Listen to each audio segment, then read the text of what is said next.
This is Dr. Ted Hildebrandt in his teaching on the fear of God, a cognitive approach.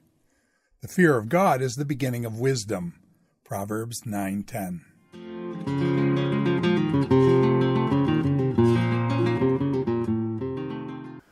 Welcome to this presentation of some thoughts on the fear of God, or Yirat Adonai, coming from the Old Testament and some in the New Testament, but mostly in the Old Testament, particularly as a background to the great statement in Proverbs chapter 9, verse 10, the fear of God is the beginning of wisdom.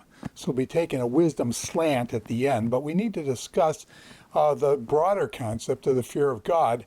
And I'd like to do that today using a new tool that's come out in linguistics called cognitive linguistics. And so we'll use that as kind of the filter by which we look at this concept of the fear of God and see that it may give us some new perspectives on this fear of God that's so foundational in wisdom, the wisdom literature in particular. So let me just begin by saying the fear of God has been called the motto or the square one, or the primary starting place of wisdom literature. In this paper, the biblical data will be examined afresh utilizing cognitive linguistics, which holds great potential for seeing how the diverse semantic meanings of this phrase are connected.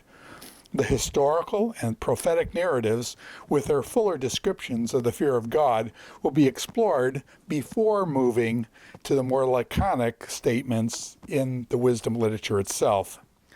Many writers have proffered definitions for the fear of God. Cox sees it as a form of conscience that calls for an intellectual adhesion to a principle of divine order, the concept of goodness of life, and the guarantee of success. It is a state of mind, not an action. It is almost synonymous with knowledge, especially in Proverbs chapters 1 to 9.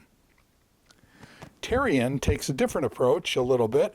Terrian gives a more expansive description of the fear of God as an emotional experience of complex nature, which is connected with the perception of the awareness of the holy, which precedes the concomitant reactions of repulsion, attraction, fascination, awe, reverence, love, trust, faith, worship, and adoration.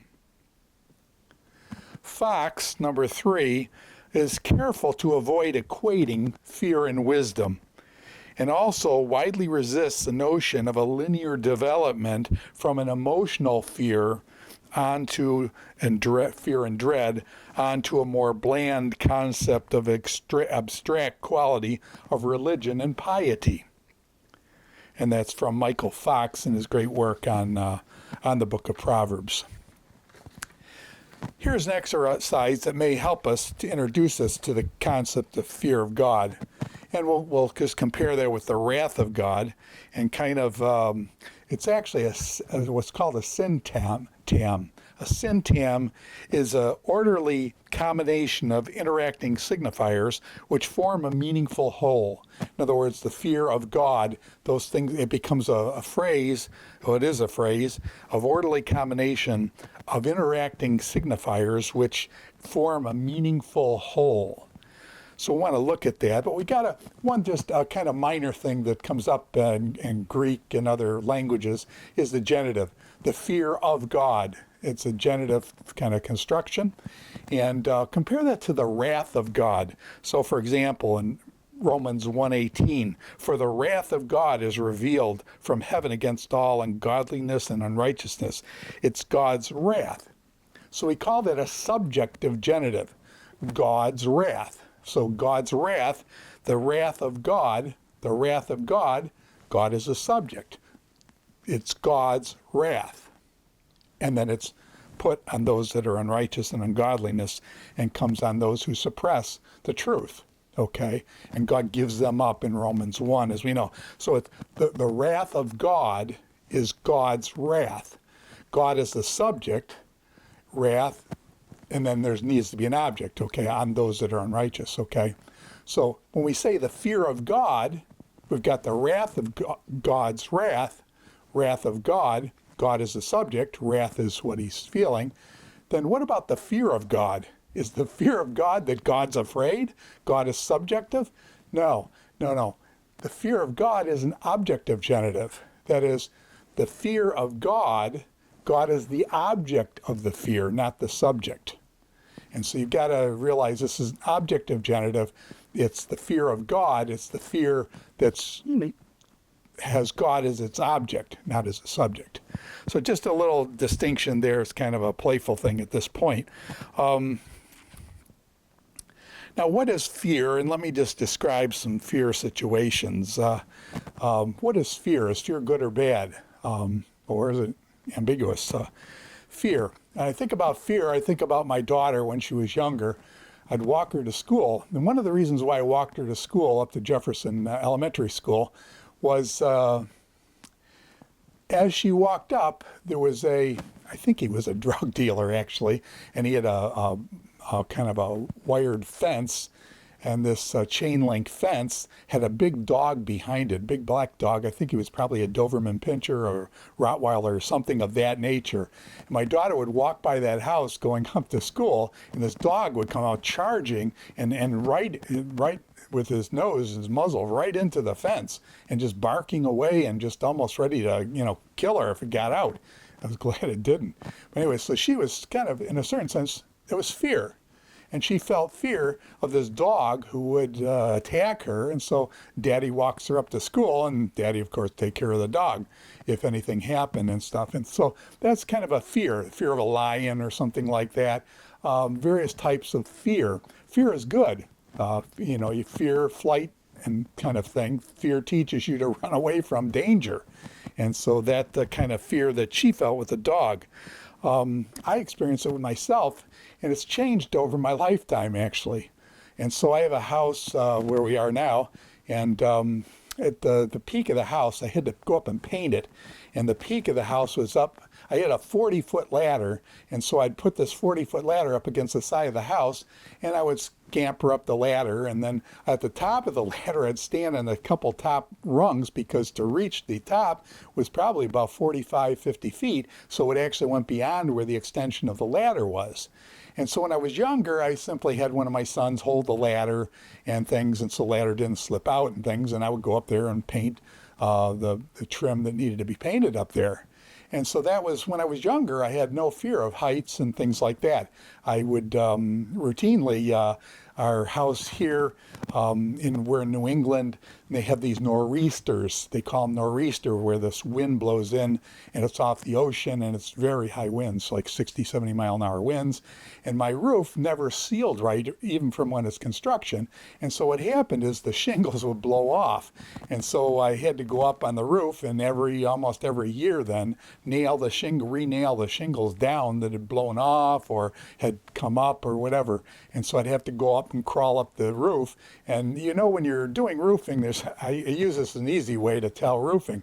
If you throw your hammer up on the roof and it slides off, you got a steep roof, and you got to be really careful. There's other roofs, like when I was in Winona Lake, Indiana, I'd throw my hammer up on the roof, and there's no problem. The hammer would stay up there. You could walk around, you could roll around on that roof. There's no problem. Here in New England, the roofs are much steeper, and so when you throw the hammer up, it comes back down, which tells you, whoa, that could be you slipping off, and it's a 19-foot drop from the roof to the ground. You're going to get hurt. And so anyways, we put the ladder up there, and I used to go up and nail the shingles down. Didn't think too much about it, long as I had a son to hold the ladder for me and things like that. As I got older, I found myself second-guessing myself, and all of a sudden one year we had a bad wind, and it blew off the shingles, about 8 feet of the shingles, up on the top of the apex of the house. And so I had to go up and actually sit on the top of the house, straddling it, and nailed the shingles, some shingles back on upside down. So I'd put the shingle down, but I was straddling the roof, but I was actually looking down, and I'd be doing. And all of a sudden I realized, number one, there was nobody holding my ladder anymore, because kind of we're empty nesters now, and my sons were all gone, my kids were all gone, and so it was just me. My wife was gone to work, and And so it was just me there, and I realized, holy cow, man, if I fall off this thing, there's no one to catch me. There's no roof. There's no ladder holder. I'm in trouble. And all of a sudden, then what happens is you get older, you start second guessing yourself, and all of a sudden I realized, holy cow, man, this is dangerous. And all of a sudden, for the first time in my life, I think I felt afraid, fear, and fear of heights. And the same thing happened when we were over in Spain one time, and my son-in-law and I went up to this, we were up in this monastery. It was a really incredible monastery outside of Barcelona. And we came to this place where it was about a 2,000-foot drop straight down, and you could walk up to the edge of it, and you could look straight down, and it was like all of a sudden you get this feeling like, man, one more step and we're off, and it's stuff, and so you step back from the edge because you realize it's a long way down there. And so fear of heights, people have various types of fears. Fears can be good. Fears, like I said, change over a lifetime. What one fears when one's young in one's life, as one gets older, there are different fears that take shape. So ugly fears like spiders. Some people fear spiders. My daughter fears spiders. We used to have a ritual in our family where Dad would come in and kill the spider and then chase him around the house with the spider and things. And so there was a fear of spiders there. So kind of the good, bad, and ugly with fear. Fear is good when you're fearing heights, and you probably should be afraid of heights up there when you're working by yourself, or a dog that can get out at you or something like that.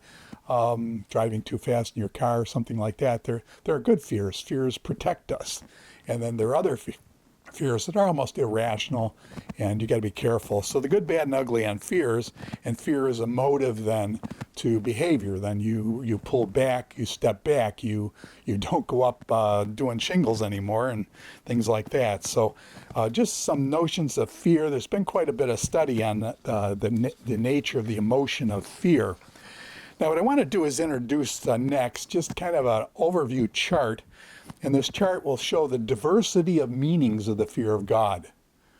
And so the diversity of meanings. And so I just want to run through it at this point, and then what we'll do is later on we'll go over each one of these points and bring it all together in a final chart at the end. But this is just a kind of basic introductory diversity of meanings of fear in an introductory overview.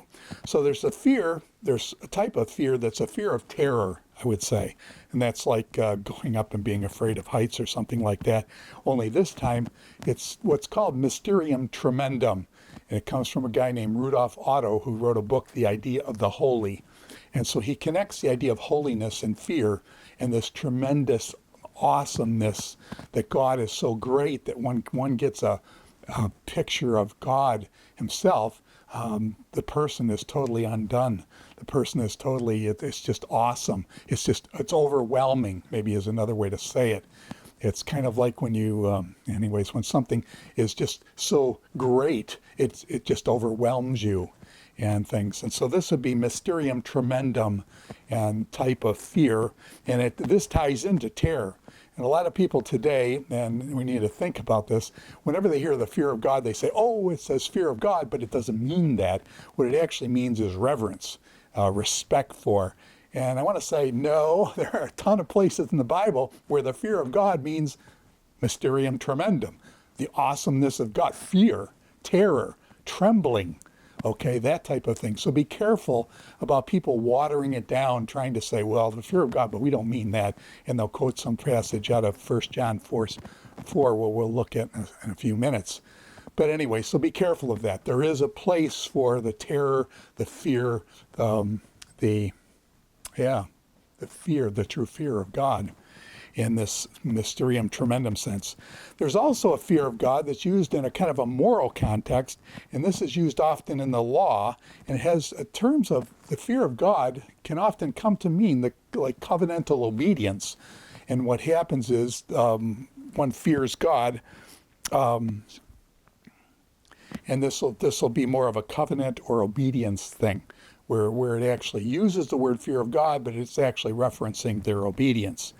In some of the cultic passages, where it's talking about the cult of Israel, the sacrifices, the temple, those types of things, it'll often mean worship.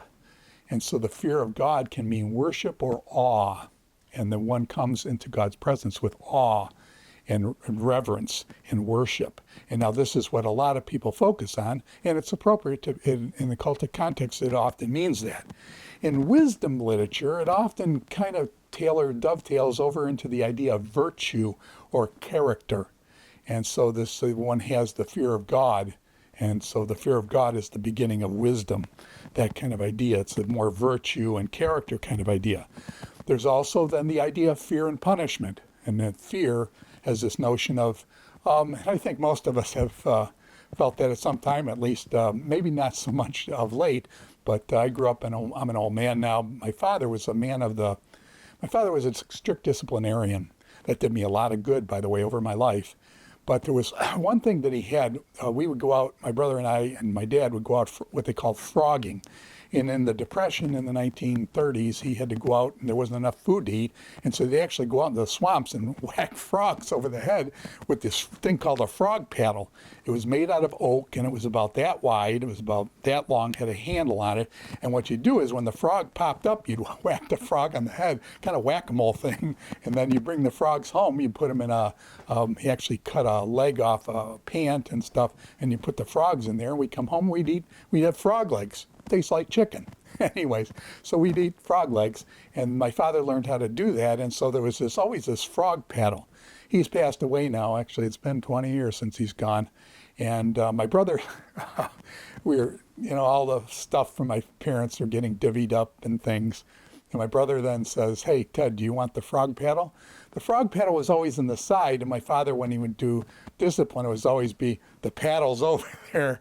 My brother and I both know that we didn't want the paddle used on our buttocks, and so that would fear us into behaving. And so but it was always, and he never used it or anything on us and stuff. We used it on plenty of frogs though. And, but anyway, that paddle. So I've got the paddle downstairs just kind of as a reminder to me of all kind of growing up and the fear that it had induced and kept me on the straight and narrow in some ways. So fear of punishment is also in the Bible. And one fears God because he is the distributor of punishment and we don't want the punishment. Humility and creatureliness and piety.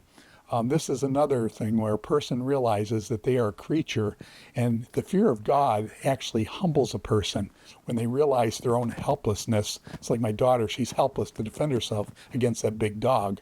And so this idea of helplessness resulting in kind of a humility and a realizing humility or creatureliness. He is God. He's unique in the universe. There's none like him. And we are humans. We are creatures. And therefore it brings us to piety. Cult of observance, as we said before. Another thing is just observing the cult. That's statutes and regulations God has given. That sometimes it'll use the fear of God in lieu of those statutes. And then finally there becomes a group called God-fearers. And those God-fearers, and it's not really a designation of all God's fears. A lot of times in Scripture, when God-fearers is used, it's referred to foreigners who fear God. There's a general moral character to them that they fear God, and so they're called God-fearers. It doesn't mean that they're members of the covenant community. It doesn't mean they're, but they fear God means that they're moral people. They're good people. And so anyways, that will be used. So fear of God will be used for God-fearers as a designation for moral people outside of Israel, outside the covenant kind of thing. So that's just some general categories. And what we'll do is go through kind of each one of those and develop it much more in the following part of this presentation. Now, let me begin with a presentation of some of the linguistic background to this in terms of cognitive linguistics and what metonymy is and why I think metonymy is our key into understanding the fear of God. Metonymy is a term that's often used and thought of as merely a figure of speech, a rhetorical device, a literary trope, one name used in place of another. one name used in place of another.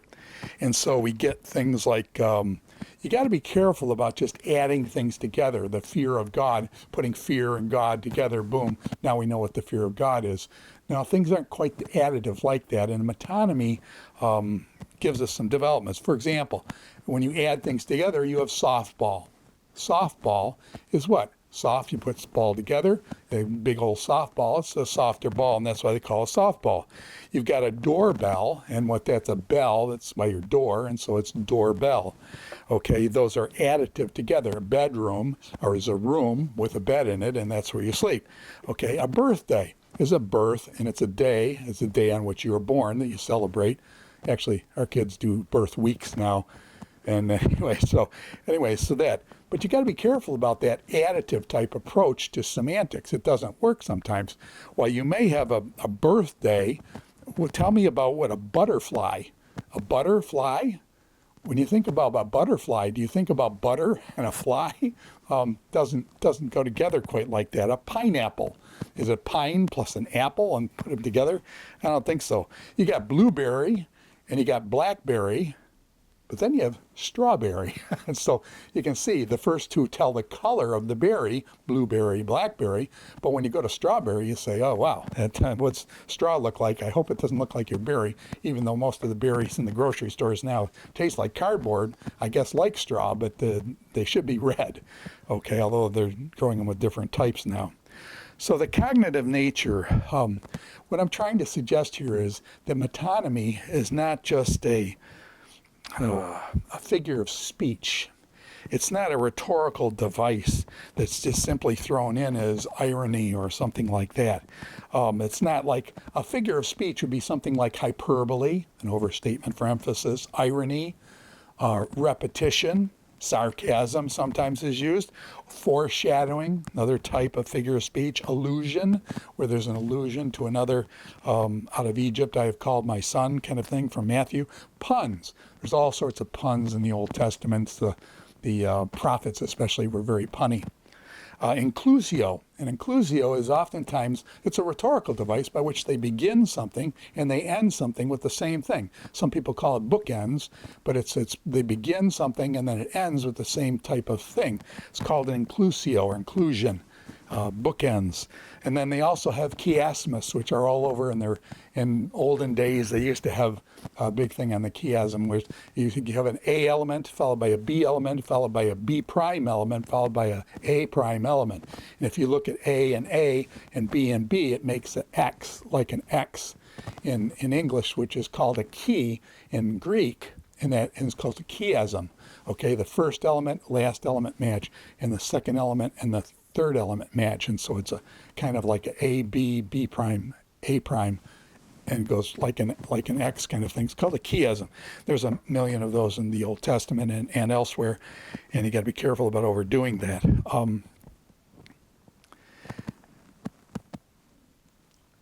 What I'm wanting to suggest here is that when I say that the fear of God is a metonymy, I don't mean a figure of speech. Cognitive linguistics has taught us certain ways that our brains think about language. Now, the problem is if you had a word for everything in the world, if you had one word, it's kind of one-to-one, okay? People like that because it's this is literal, one-to-one. If you had a word for every object or every thing or every person in the world, you'd have billions of words to know. And so what happens is language it's more efficient than that.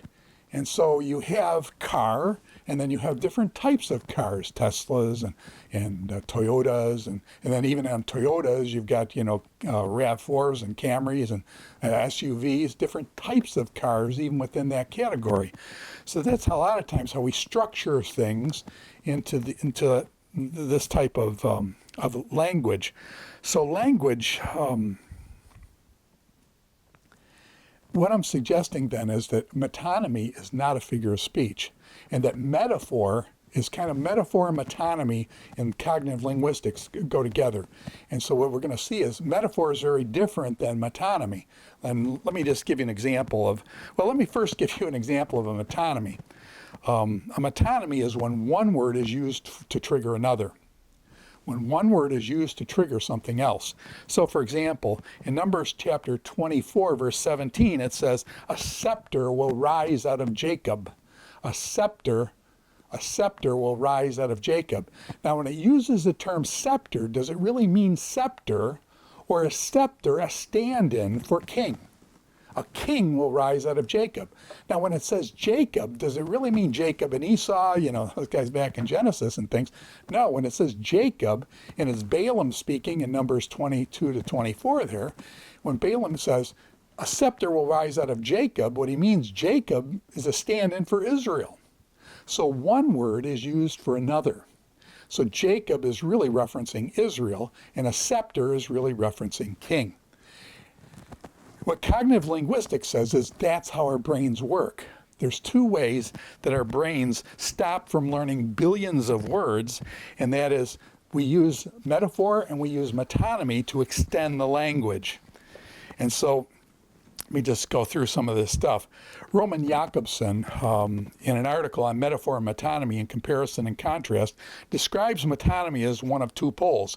Metaphor is on one pole, end of the pole, way of thinking, features paradigmatic substitution, mappings across mental categories.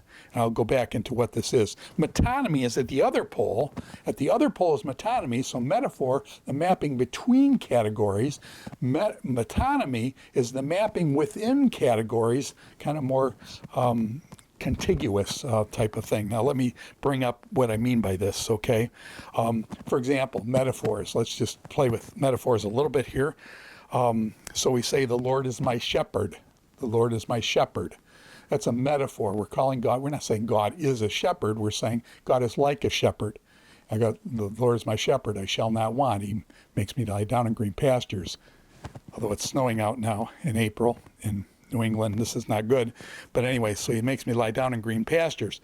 Okay, the Lord. Or Psalm chapter 1, he shall be like a tree. Now, it's very interesting, this connection between a human being and a tree.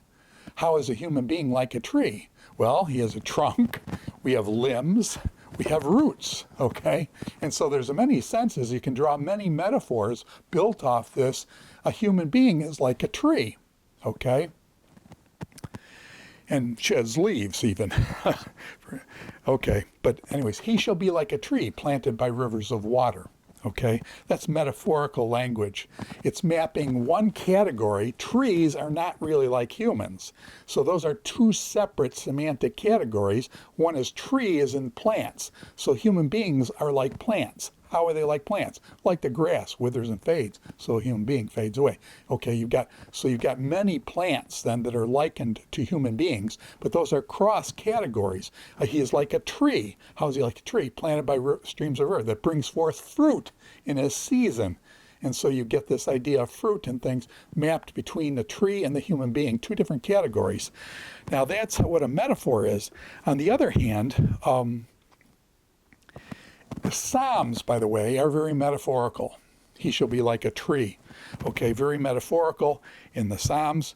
Lord is my shepherd kind of thing. In Proverbs, in the wisdom literature, it's more metonymy. Metonymy is like the diligent hand of the sluggard, okay? Now, is it really talking you got to be careful about this diligent hand versus the sluggard. The diligent hand versus the sluggard. Well, the sluggard is a person. The diligent hand, when you're referencing the diligent hand, you're really referencing the diligent person, and the hand is what's used oftentimes to do the work. And so diligent kind of that way, the hand standing for the person, the diligent person. Okay, you've got the mouth of the wicked. The mouth of the wicked. So you got to be careful. You got to take that mouth off of your mouth. It's never talking about just the mouth. The mouth is a stand-in for the wicked as a person who uses the mouth to do his wickedness oftentimes. And so these types of things, that's a metonymy. Notice the mouth is connected to the person. The hand of the diligent is connected to the person. And so it's not across categories. It's within categories, down contiguous, down the category. A person has a hand, a person has a mouth. Those are in the same category. Metaphor, he's like a tree planted by rivers. a person is like a tree, across categories. Metonymy is kind of down categories. A hand, those are called synecdoches, and actually metonymy will show is much more complicated than a simple synecdoche. Part for a whole. You say the mouth of the wicked, okay, or the hand of the diligent. Okay, so metonymy is a cognitive process in which one conceptual entity or vehicle provides mental access into a conceptual entity, the target. So the hand of the diligent is really referencing, that's the vehicle that references the target of the diligent person. So you have a vehicle that is, the metonymy references the target, okay? And so the hand of the diligent references the diligent. The mouth of the wicked references the wicked, okay? So there's a vehicle and a target. A vehicle and a target.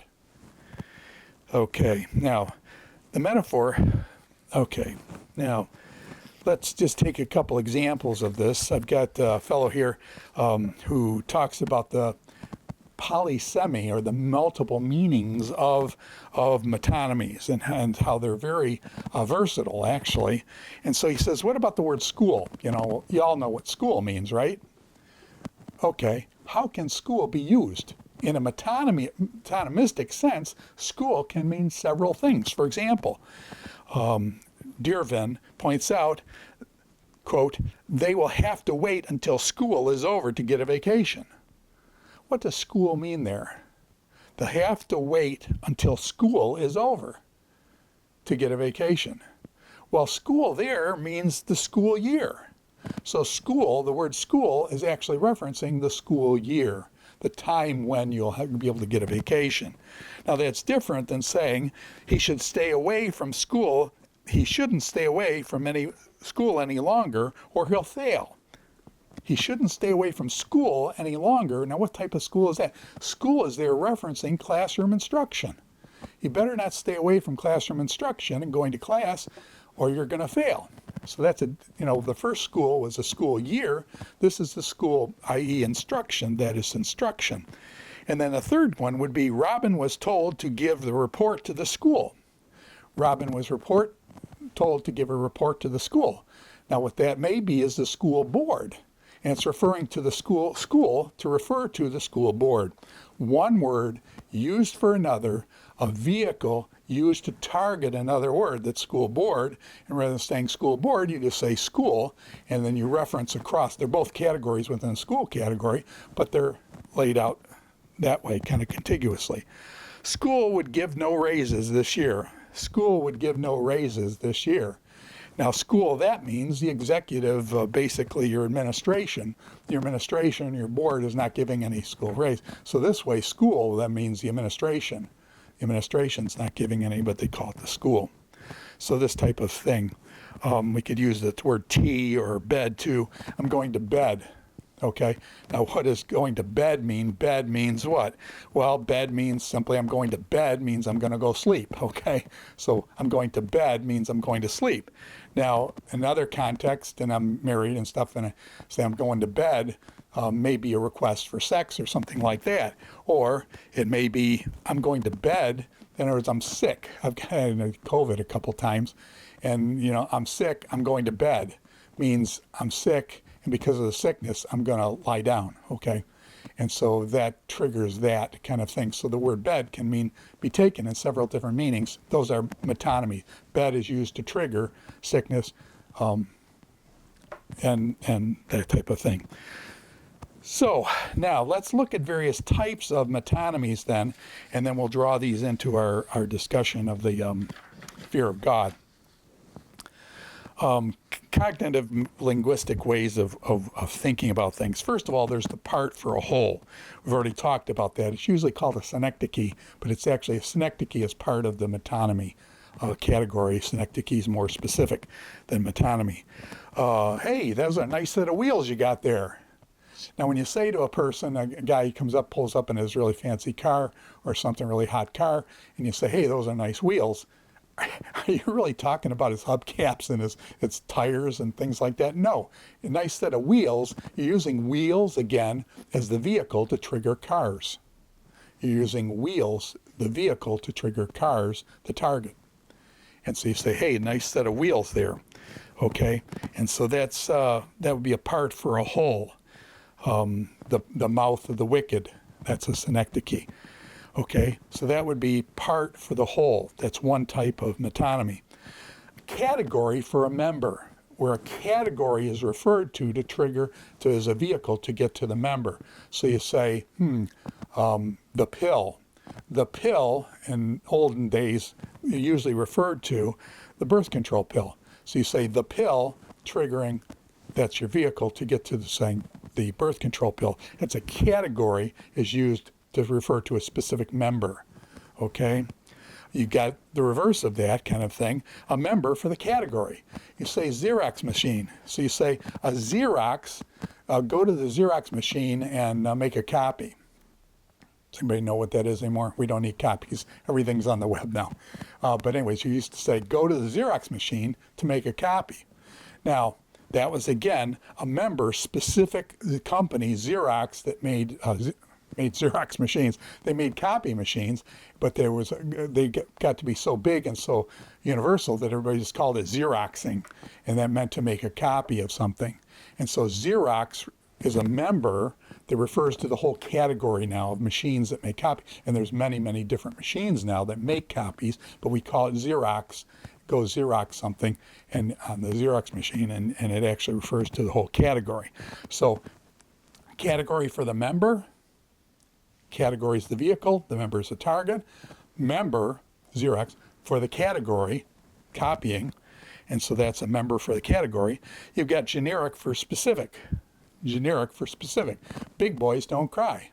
So you say that big boys don't cry, that's kind of a generic for a specific situation that the kids, and maybe the kid's a crybaby or something, and we don't use that term anymore or whatever, but maybe he's a crybaby, and so you say big boys don't cry, and then some of us learn the rest of our lives to kind of figure that out, what that means and what it doesn't mean. So a generic for a specific. Generic for a specific. There's also then cognitive, and I just want to kind of follow these through. Got two sets of notes up here. Other types of categories of this metonymistic way of thinking is specific for a generic. So you've got generic, big boys don't cry, for a specific situation, and now you've got specific for a generic going the other way. I did some Xeroxing. So that's just specific for a generic kind of thing. Agent for an action. To author a book. Now, to author a book, that's an agent, the author. You're pointing out the author to author a book, but actually what you're doing is pointing to the idea of writing a book. And so you use the word author, and you trigger there's a vehicle to get to the word, the target. The target is the writing of the book. So the agent then produces an action. So you use the agent to trigger the action, target action.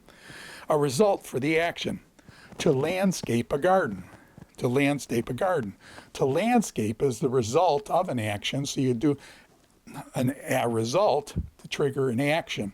The action was the actual, gardening, the planting, the trimming, and the harvesting of the. Basically, you say to landscape a garden is to build the garden and stuff, to landscape it. So it's a result, the landscape, for an action, the planting and all the things you're doing there. So that's another type of metonymy. An instrument for an agent. An instrument, the pen wrote. Well, now pens don't write. I guess they have auto pens now the President Biden was using, or whether he knew it or not. But anyways, you've got a pen, and then he writes. Okay, a pen is referencing basically the writer. Okay, the pen wrote an article or something. The pen wrote an article, and so you could use that instrument to refer to the agent who's doing it. So these are all types of metonymies, and another type thing would be producer for product. That Harley sounds great.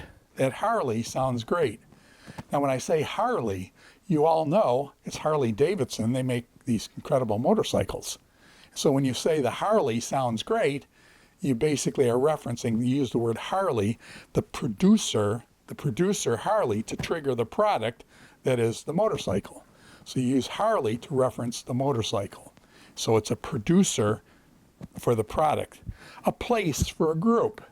We all say Washington decided. Now, does Washington, the city, decide anything? Too much. Okay, so Washington decided, we're not talking about the city of Washington, we're talking about Congress in Washington that makes decisions, makes laws, and the regulatory structures that are all in Washington. And so they're Washington decided. And so these types of things, you're not referring to the city itself, you're using the term Washington as the vehicle to target. The target is Congress that makes the laws, or the regulatory state that makes the regulations. You've got a whole event for a sub-event. A whole event is used to reference a sub-event. So, for example, Bill is driving to Boston. Bill is driving to Boston. Now, what does that mean? Bill is driving to Boston. Now, driving may include then subcategories, okay, the whole event for sub-events of he's gassing the car, he's driving, planning the route down, mapping it out on Google or whatever, and and he begins his travel, okay? So he's driving to refers to all these events that compose this. So you have a whole event triggering a sub-event, a series of sub-events.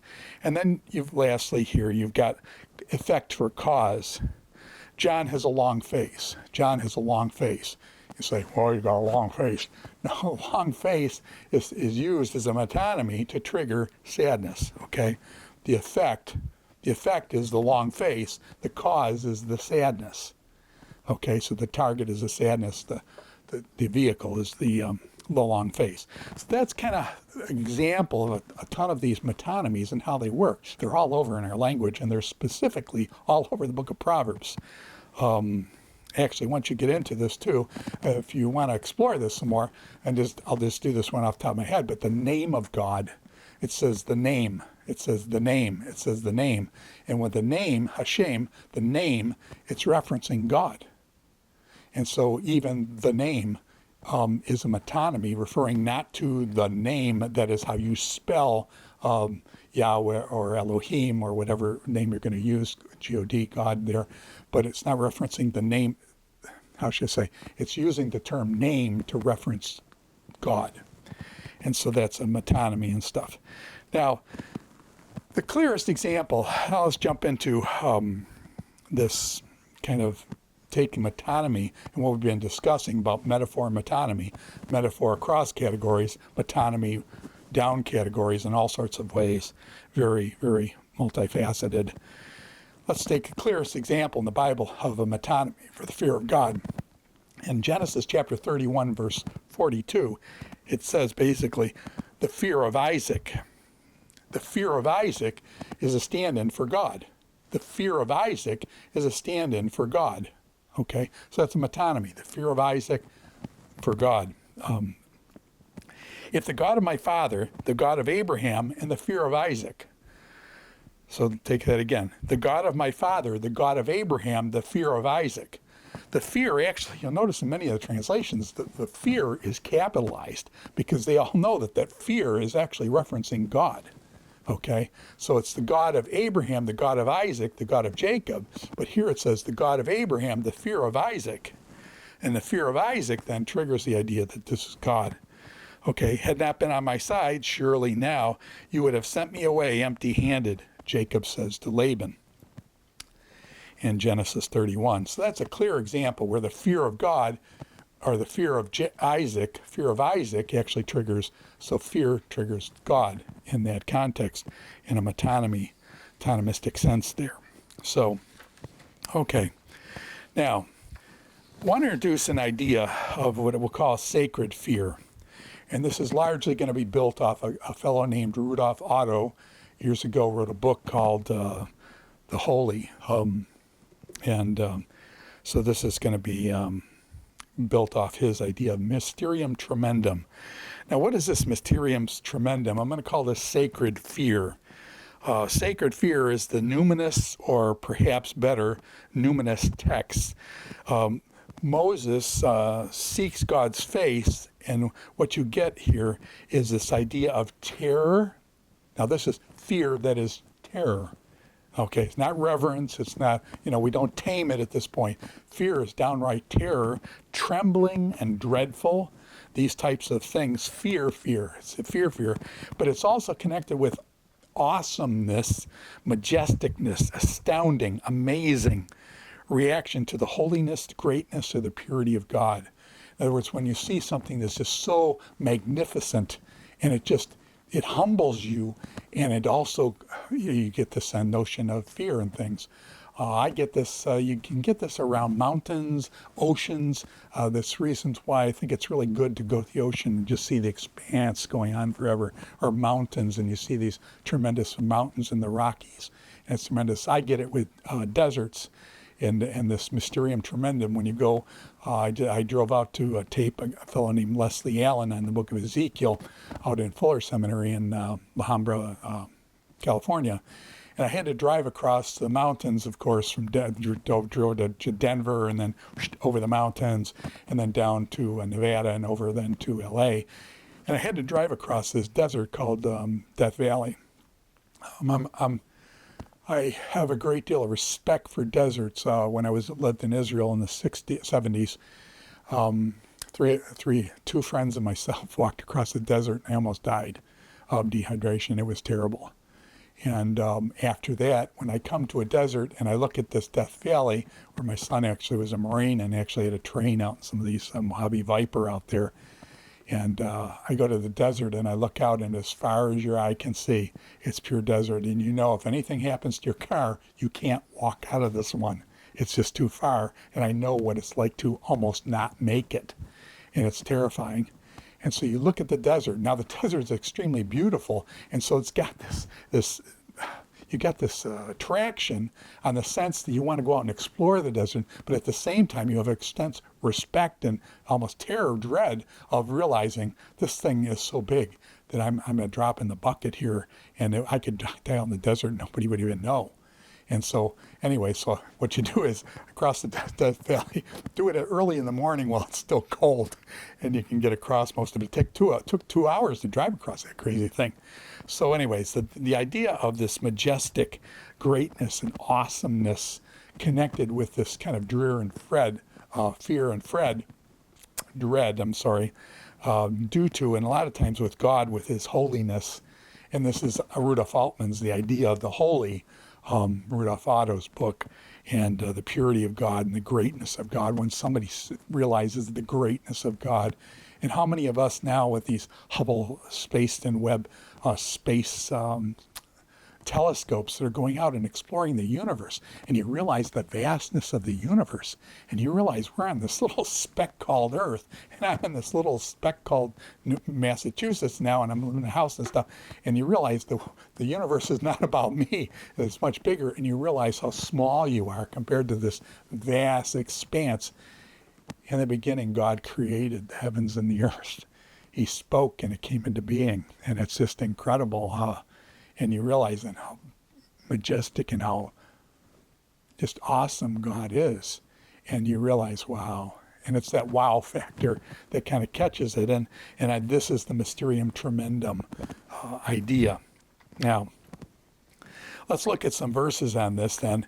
So Moses in Exodus chapter 3, verse 6, he said, God speaking, I am the God of your father, the God of Abraham, the God of Isaac, and the God of Jacob. Moses hid his face as he was afraid, and that's our fear word. Okay, that's yareh. That's our word yareh, which is the Hebrew word for fear. And so he hid his face, for he was afraid to look at God in the burning bush. And God's coming to call Moses, and Moses, he hid his face. God says, Moses, take off your shoes. You're standing on holy ground. Notice the connection there between the fear and the holiness. You get the same type of thing in Isaiah 6 with Isaiah, holy, holy, holy. I'm undone. This sense of undoneness, of humility. becoming from the presence of God. I think you get the same thing over in Genesis 2 and there with and 3, where God comes to Adam and Eve after they've sinned, and what do? They hide themselves from the presence of God. And so there's this idea of the fear and the hiding and that kind of a thing. Acts chapter 37, verse 32. Acts 7:32. I am the God of your fathers, the God of Abraham, the God of Isaac, and the God of Jacob. And Moses trembled, okay? And Moses trembled and dare not to look. And so here it connects this idea of fear and trembling. Okay, I think that's a book by Soren Kierkegaard, actually, Fear and Trembling. And well worth reading, by the way. Exodus chapter 20, verses 18 through 21. And now when all the people saw the thunder and the flashes of lightning and the sound of the trumpet and the mountain smoking, the people were afraid. Again, this is our yareh word, our fear word. They were afraid, they feared, and trembled. So this isn't just simply reverence and things like that. No, this is fear and trembling. And trembled, and they stood afar off. Notice they're wanting distance between the thing that's causing the fear and themselves. Okay, so when my daughter goes by that black dog, she's wanting some distance, a fence to make sure the dog doesn't get her and things, although this is used in a positive way with God. And said to Moses, you, Moses, speak to us, and we will listen, but do not let God speak to us, lest we die. And Moses said to the people, do not fear, for God has come to test you, that the fear of him may be before you, and that you may not sin. What is the result of the fear? The result is that you do not sin. Verse 21, Exodus chapter 20, verses 18 to 21. The people stood afar off, while Moses drew near in the thick darkness where God was. Okay. Now, the cause-effect type of fear of God kind of thing that comes up in this mysterium tremendum idea is kind of used as an inclusio in Exodus chapter 14, verses 10 and 31. Exodus 14, 10 and 31. This is where they're crossing the Red Sea. And so it begins with fear of God and ends with the fear of God. So it's kind of got this inclusio, the bookends, prominence in the beginning and prominence in the end, the fear of God, this mysterium tremendum idea. Okay, Exodus chapter 14, verse 10. When Pharaoh drew near, the people of Israel lifted their eyes, and behold, the Egyptians were marching after them, and they feared. And they feared greatly. And the people of Israel cried out to the Lord. Israel saw the great power that the Lord used against the Egyptian, so the people feared the Lord, and they believed in the Lord. Notice the connection here too. They feared the Lord, and they believed in him. Okay, so the connection between fear and belief here. And his servant Moses. This is a classic. It begins and ends then with this idea of the fear. And the fear then, after they see these mighty works of God and the sea opening up before them and them going across and then collapsing on the Egyptian Pharaoh as he comes across.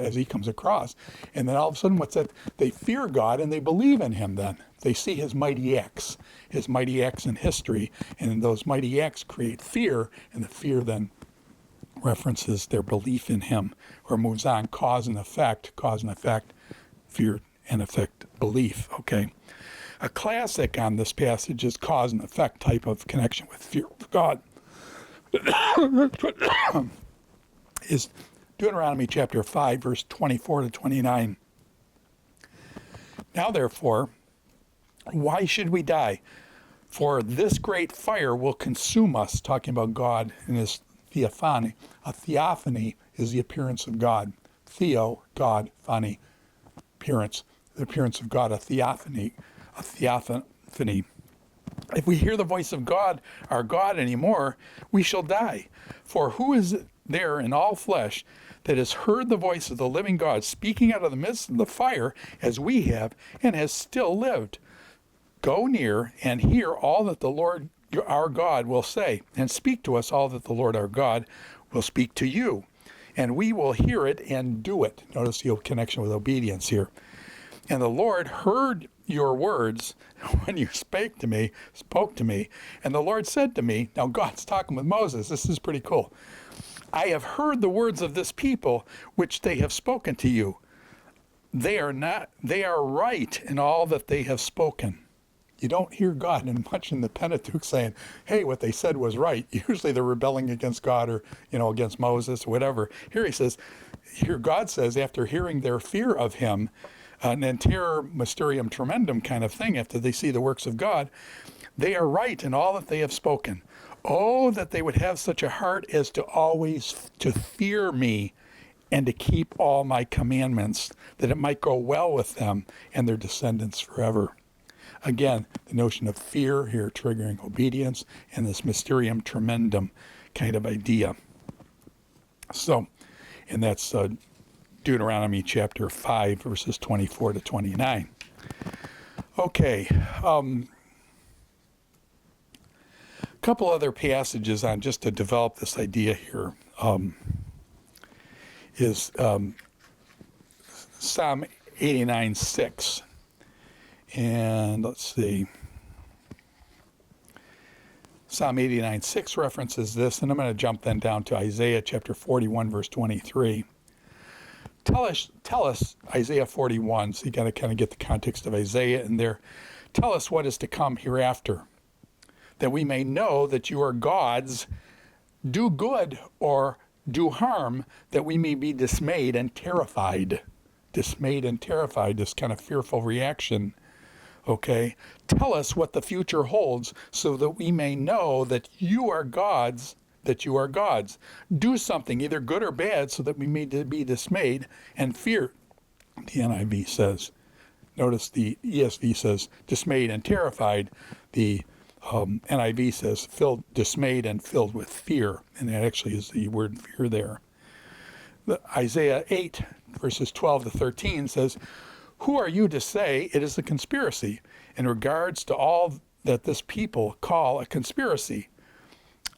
And you are not to fear what they fear." In other words, he's distinguishing between different types of fear, saying, don't fear what they fear from these other gods, because those other gods are no gods at all. He says, but fear me. But what they fear, or to be in dread of it, it is the Lord of hosts whom you should regard as holy. Notice the connection between holiness and fear. He shall be your fear. He shall be your fear. He shall be your dread. Okay, it's not talking about simply reverence here. It's talking about the dread and fear. He shall be your dread. Then he shall become a sanctuary. Okay, but both the houses of Israel, a stone to strike and a rock to stumble over, and a snare and a trap for the inhabitants of Jerusalem. And so here we have then Isaiah makes this clear fear or dread explicit when God warns him, do not fear what they fear and dread. Okay, basically speaking of the impending attack from Aram or Syria against Samaria and against Judah. The Lord Almighty is the one you are to regard as holy. He is the one you are to fear. He is the one you are to dread. Okay. Jumping down into the prophets, the same idea of this mysterium tremendum idea comes up in Jeremiah chapter 10, verse 7. Who would not fear you, O King of nations? Now notice this, the audacity. He's asking a rhetorical question. A rhetorical question does not want an answer. A rhetorical question is a figure of speech. Okay, you ask a question. In the old days when I was teaching, I would ask a rhetorical question, and certain people wouldn't catch that it's rhetorical, and they put their hand up and try to answer the question. It's a rhetorical question. A rhetorical question is a statement in the dress of a question. And if you miss that it's a statement, you're going to try to answer the question. There's no answer to be had. It's a statement in the dress of a question, and it's trying to point something out, or there's various things. Sometimes rhetorical questions are used for rebuke. Sometimes they're point to highlight something. There's various meanings that rhetorical questions have. This isn't the time or the place for that. But notice this. Who would not fear you, O King of the nations? Notice it's linking fear and the king. And it's saying God is the king over all nations, and who should fear him. And we're going to notice repeatedly this connection between fear and the king. and both the divine king and the human king, for that matter. And the audacity of who would not fear the King of Kings? Okay, indeed, it is your due. For among all the wise men of the nations in all their kingdoms, there is none like you. There is none like you. God is so unique. They call this the incomparability. He's incomparable. There's nothing to compare him. Nothing that you've seen compares to him. He's totally unique, or totaliter aliter, as some used to say, totally other. He's a sui generis, okay, a one of a kind. There is no other being. There's the whole universe, which is the creation, and then there's a whole nother category of the creator. And the creator is separated from the creation. And so what happens is you got to learn that distinction. And he says, who would not fear you? The great creator of the universe, the creator, has done all these magnificent things in redeeming his people, particularly in the creation and the Exodus. Those are two huge things in the Old Testament. The creation account, where he creates the worlds, etc., and the redemption out of Egypt, the coming out of Egypt, the Exodus. And so this is the basis for this mysterium tremendum, then with this fear and dread and the magnificent awesomeness of God. Psalm chapter 47, verses 2 and 3. For the Lord, the Most High, notice how the Lord Most High is to be feared, a great king over all the earth. So God is used as this king, and this king then is due this fear. One fears the king. Okay? He subdued his people under us and nations under our feet. And his great works then of salvation are the reason why he should be feared. Now, let me bring fear into the New Testament. You said, well, Dr. Hildebrandt, there's all this stuff, is Old Testament things. What about the New Testament? Check this out. Mount of Transfiguration. Peter, James, and John go with Jesus, and they go up in the Mount of Transfiguration, where Jesus is going to be transfigured, and they're going to meet Moses and Elijah and Jesus are going to have this conversation, and the disciples, Peter, James, and John, are up there. He was still speaking when, behold, a bright cloud overshadowed them, and a voice from the cloud said, "This is my beloved Son." Kind of God breaks through here, and it's kind of like God saying, hey, man, and God breaks through the clouds and just says, wow, this is my Son. Okay, this is my beloved Son with whom I am well pleased. Listen to him. Listen to him. When the disciples heard this, they fell on their faces and were terrified. Again, fear in response to a theophanic voice from heaven coming down on Jesus. But Jesus came and touched them, saying, "Rise and have no fear." And they lifted up their eyes and saw no one there but Jesus only. So beautiful passage in the New Testament where you've got the disciples, this theophany happening with God's voice. This is my beloved Son whom I am well pleased. And their response is, whoosh, they're down, terrified. And so it occurs also in the New Testament, not just the Old Testament. I'm afraid sometimes now we'd hear a voice from God. Most of us would stand up. Well, do you know who I am, And that's not, that's sacred fear. Continuing on, how awesome is God in this idea? How awesome. Say to God, how awesome. And actually the word is terrible. It's the word for fear. How fearsome. Fearsome may be a good translation. And are your deeds.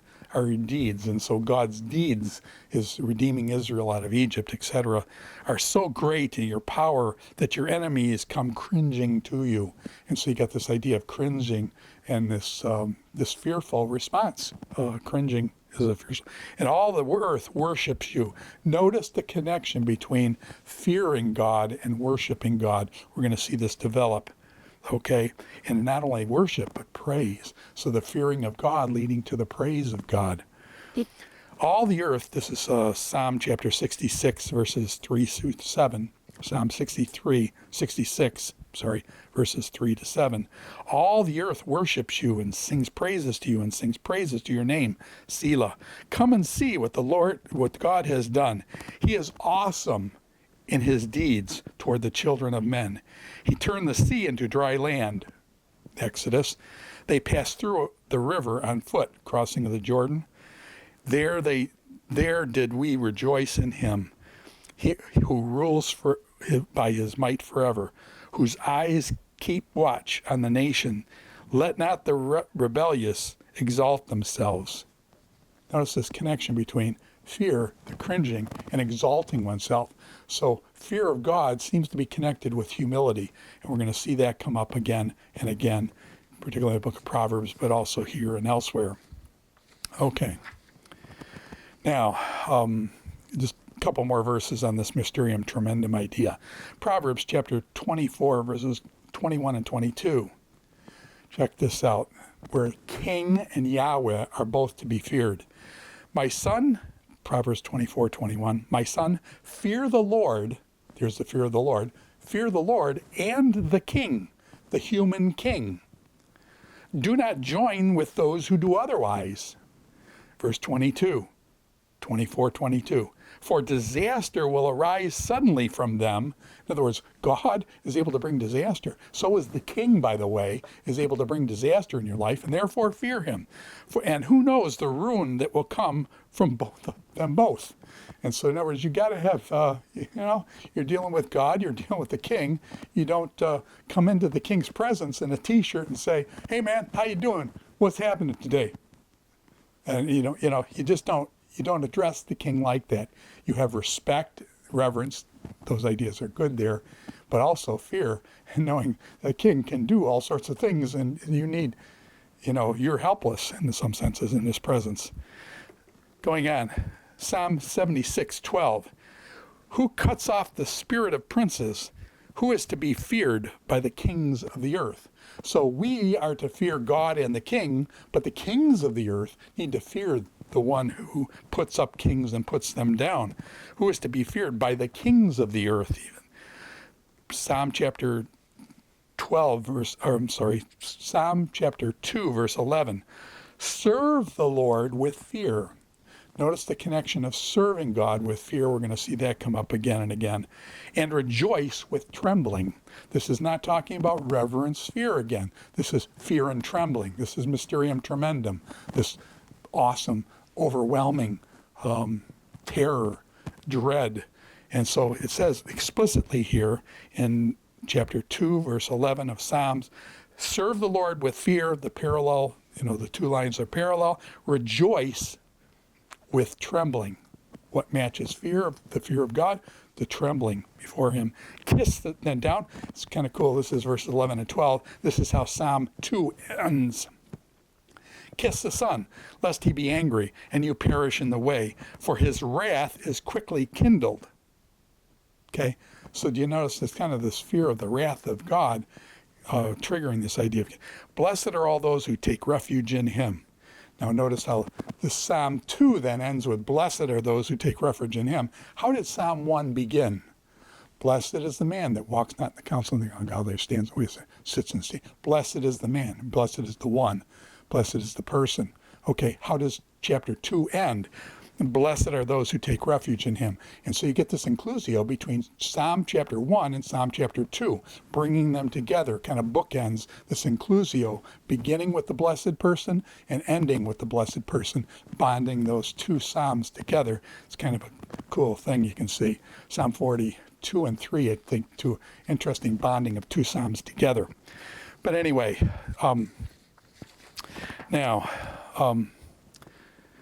all right, we mentioned that.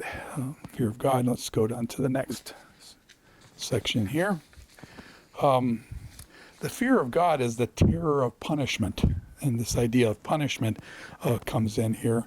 The fear of God is terror of punishment. All right, let me give you some examples. Before I do, let me just pick up on 1 John. Yeah, I'm going to pick up on 1 John here, 4:18. The fear of God. Let me read 1 John 4:18. A lot of people use this idea to kind of water down the notion of the terror, the trembling, the dread, fear of God. They actually is fear, terror. And so what they do is they cite 1 John 4:18, which says, there is no fear in love. There is no fear in love. And so they say, see there? And so we love God, and so there's no fear anymore.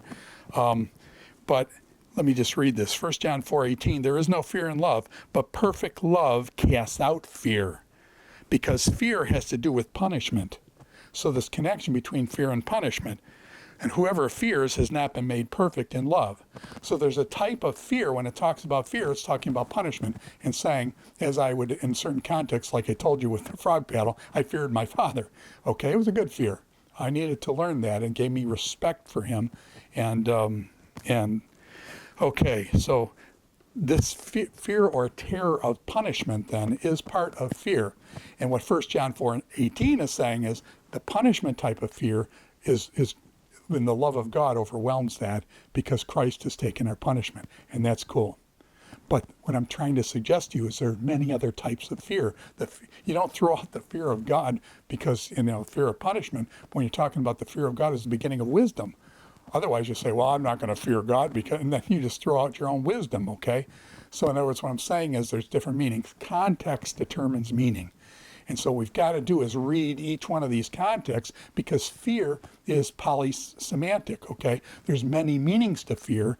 And if you take that one, perfect fear love casts out fear, and then you map that on all the other fears, you just lost, man, because the fear of God is the beginning of wisdom, okay? So there are different aspects of fear. He's talking about here the fear of punishment in 1 John 4:18.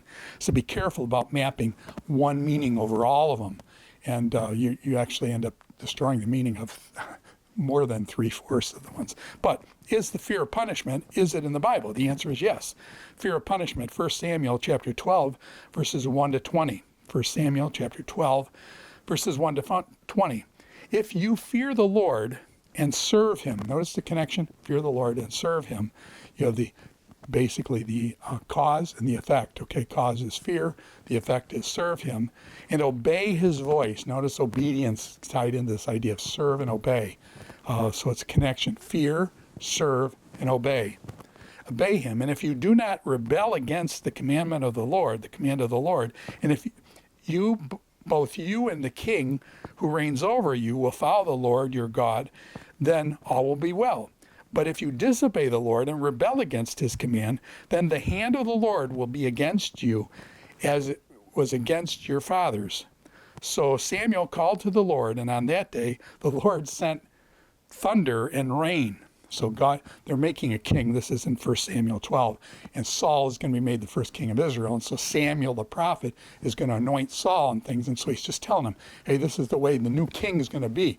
You want that king, here's what's going to happen. And as a result, so he prays to God, and thunder and rain happen. A theophoric response from God, actually, physically, in the thunder and rain. As a result, all the people greatly feared the Lord and Samuel.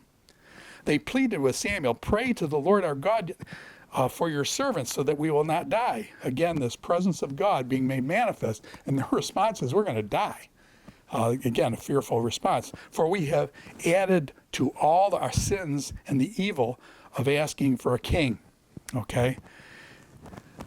Samuel comes across. Do not be afraid, Samuel replied. Even though you have committed all this evil, do not turn aside from following the Lord and serve him with all your heart. Okay? Do not... As for me, far be it from me that I should sin against the Lord by ceasing to pray for you, and I will continue to teach you the good and right way. Above all, verse 24, chapter 12, verse 24, above all, fear the Lord and serve him faithfully. Again, fear the Lord, cause, effect. Serve him faithfully with all your heart, and consider what great things he has done for you. But if you persist in doing evil, both you and your king will be swept away. Saul. Another few verses to show this idea of the fear being triggered with punishment. Okay, 1 Kings chapter 1 verse 50, you have Adonijah fearing Solomon. Okay, and do you remember that Adonijah was trying to make himself king and basically steal the kingship from Solomon, and Nathan and Bathsheba go into David and say, hey, David, why is Adonijah making himself king? And so David then switches it to Solomon and has Solomon ride his donkey into Jerusalem, and that goes down the valley of Kidron Valley there, and Adonijah knows his goose is cooked. And so, anyways, Adonijah feared Solomon, that same word. So he arose and went and took horns of the altar. Again, he was afraid of punishment. The king, Solomon, now is made king, that he's going to be punished by his brother for trying to usurp or make a coup to take over the kingship of Israel. Nehemiah 2:2. The king said to me, "Why is your face sad, seeing you are not sick? This is nothing but sadness of heart." Then I, Nehemiah, was very much afraid. He says, whoa, the king sees me.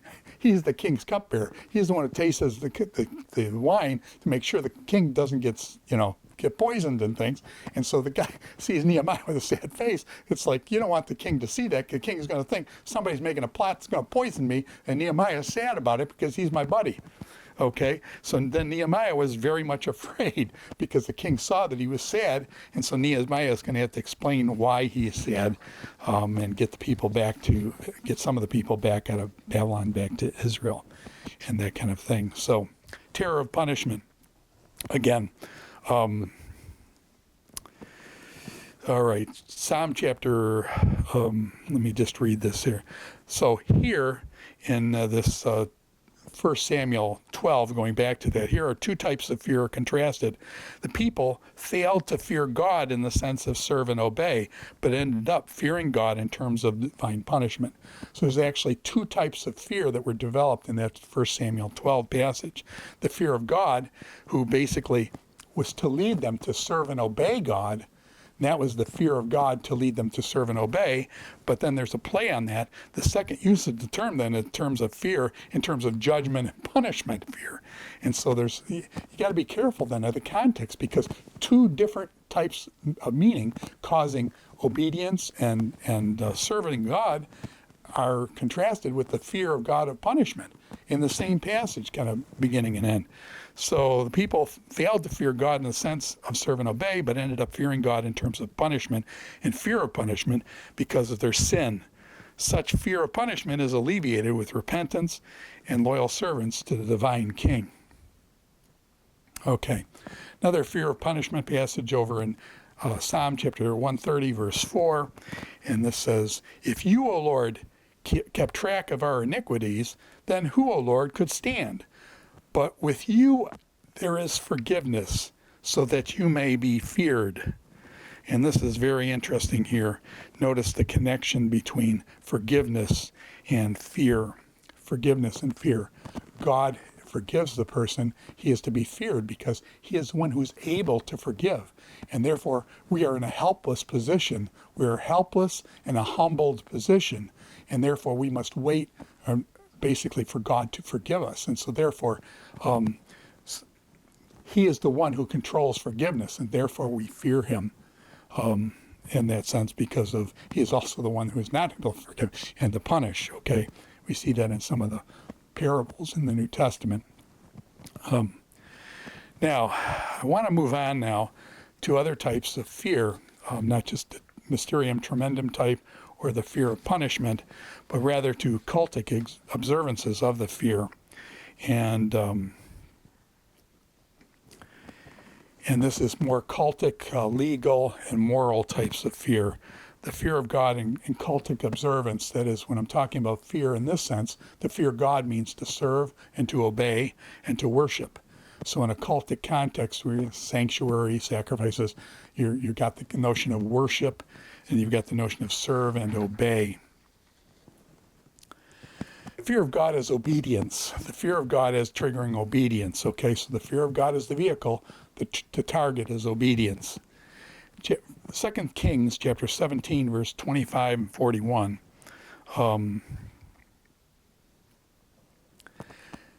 Verse 25 starts out, "And at the beginning of their dwelling there, they did not fear the Lord.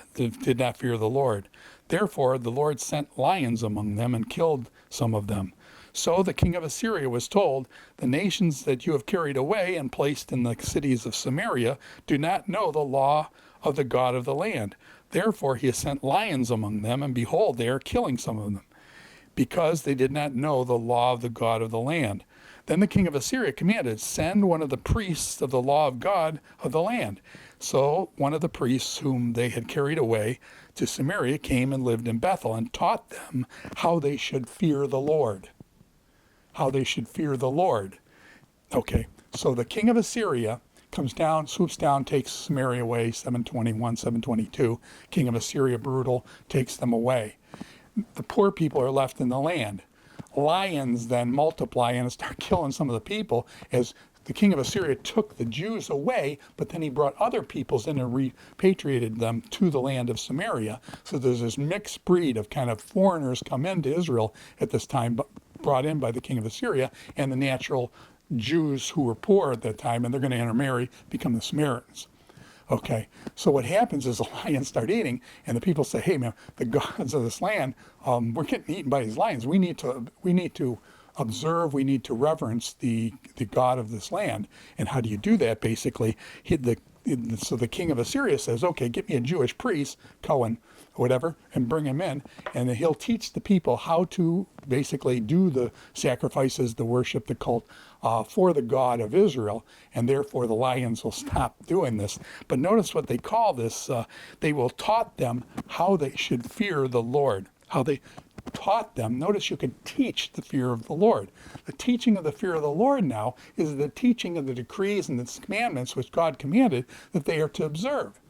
And that is called the fear of God. So the fear of God then is a vehicle for triggering the commandments that God has commanded. And those commandments need to be taught. Statutes and decrees need to be taught.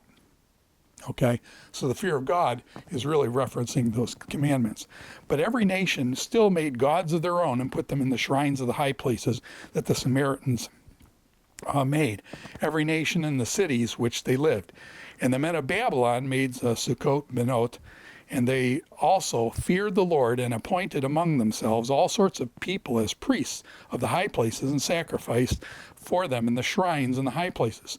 So they feared the Lord, but also served their own gods. So you notice the parallel here between serving their own gods and the fear of God. The fear of God was serving Yahweh, the God of Israel, and they were serving other gods, but it uses kind of fear the Lord, but also serve their gods. After a manner of the nations among them, they seem to be carried away. To this day, they do according to the former matter. They do not fear the Lord, and they do not follow the statutes, the rules, the law, or the commandment that the Lord had commanded the children of Israel, or children of Jacob, whom he named Israel. So the fear of God then was the keeping of these statutes, commandments, and laws, and that was the fear of God. So there's a real strong connection between the two there. Okay, so this cultic sense of fearing God in 1 Samuel or 2 Kings 17. Similarly, the cultic fear of God observance in actually a curse of a cultic thing, and I say Ecclesiastes 5:7. God says, hey, don't, Ecclesiastes, the preacher, however you want to take Colette there, basically don't make all these vows before God, because you're a human, man. Don't make all these vows before God. Doesn't want you to be a fool. Or when dreams increase, Ecclesiastes 5:7, and words grow many. In other words, when you're before God and you speak too much, which often I worry about me here, there is vanity. But God is the one you must fear. But God is the one you must fear. So, Malachi chapter 2, verse 5. Okay. Malachi 2, verse 5.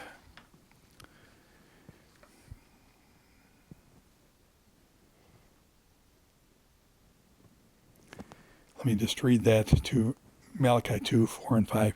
So that you may know that I sent this command to you, that my covenant with Levi may stand, says the Lord of hosts. My covenant with him was one of life and peace. I gave them to him. It was a covenant of fear, and he feared me. He stood in awe of my name. Okay. True instruction was in his mouth. Notice the connection between the fear of God, the instruction that God gave, and no wrong was found on his lips. He walked with me in the peace and brightness, and he turned many from iniquity. turning away from sin. Notice fear of God, turning away from sin. For the lips of a priest should guard knowledge, and the people should seek instruction from his mouth. And that's in reference to the crossover between the teaching of the stipulations in the covenant and the fear of God.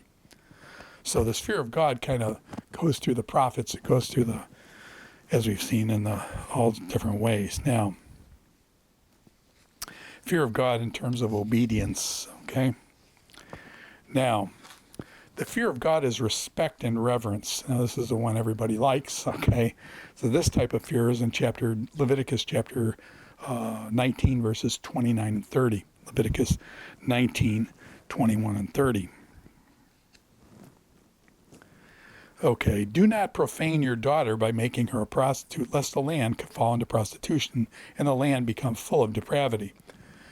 19:30, you shall keep my Sabbaths and reverence my sanctuary.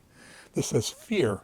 The word reverence there is actually our word yareh, which is the word for fear. Yareh Adonai, Yirat Adonai.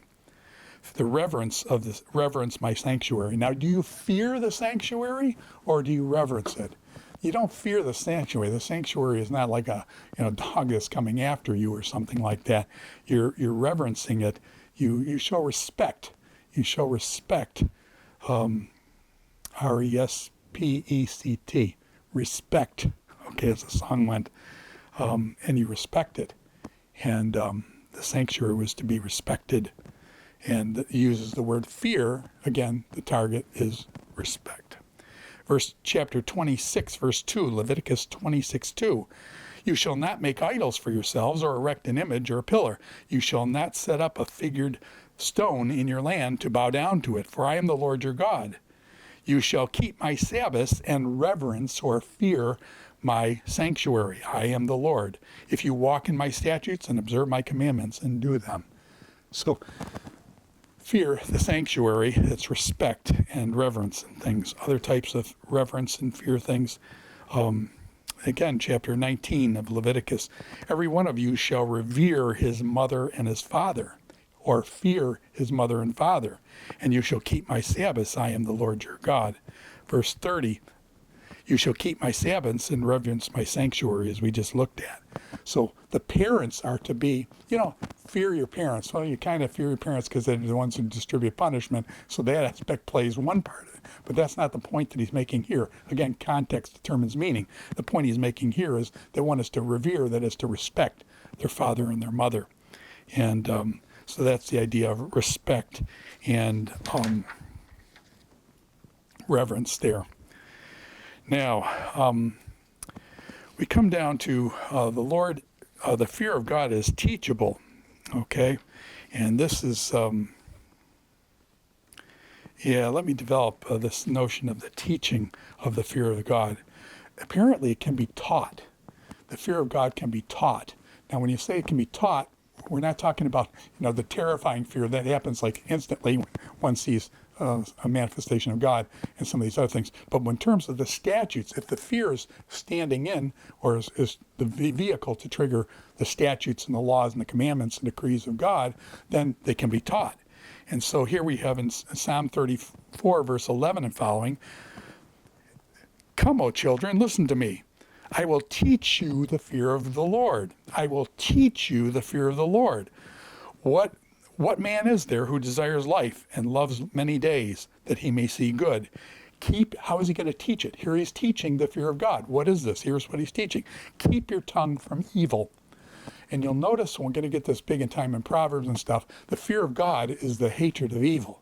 So the fear of God, the good thing, is the hatred of evil. And so those two are connected. One fears God, one hates evil. And so those are connected, and they're connected right here. Keep your tongue from evil and your lips from speaking deceit. Turn away from evil and do good. Seek peace and pursue it. Okay, so he's teaching the fear of God here in Psalm 34, 11 and following. As we've noticed several times now, this connection between divine directive and the metonymy of the fear of God. This divine connection between divine directives or decrees, laws, is found in Deuteronomy 6, 1 and 2. Now this commandment, the statutes and rules that the Lord your God commanded me to teach you, that you may do them in the land which you are going to possess it, that you may, I'm going to teach you the laws, that you may fear the Lord your God and your son and your son's son by keeping. How do you keep the fear of the Lord? The statutes of the Lord, the commandments of the Lord. You basically do that by keeping all the statutes and commandments which I command you all the days of your life, that your days may be long. Chapter 6, verse 24. The Lord commanded us to do all these statutes, to fear the Lord our God for our good always, that he might preserve us alive as we are this day. Chapter 10, Deuteronomy 10, 12, as we read before. And now Israel, what does the Lord require of you? Sounds like kind of Micah 6, 8 here. What does the Lord require of you? What does the Lord require of you? But to fear the Lord your God. What does the fear of God mean? To walk in all his ways, to love him, to serve the Lord your God with all your heart, with all your soul, and to keep the commandments and the statutes of the Lord, which I am commanding you today for your good. Deuteronomy 31, verses 12 and 13. Assemble the people, men, women, and little ones, and the sojourner within your towns, that they may hear and learn to fear the Lord your God. In other words, Moses is going to speak these things. These people are going to hear the words of the Lord and his mighty acts and his statutes and commandments, and they're going to fear the Lord your God. And be careful to do all the words of this law, that their children who have not known it may hear and learn to fear. So that part of the fear in this sense of the statutes and commandments comes through the hearing. We're going to see similar things with wisdom literature, the hearing. Learn to fear the Lord our God as long as we live in the land that you are going to possess it, over the Jordan to possess it. Okay? Now, divine fear continuing as God's directives. This one's beautiful. This is Psalm chapter 19, and this is, okay, let me just make sure I get the right places going here. Psalm 19, verse 9.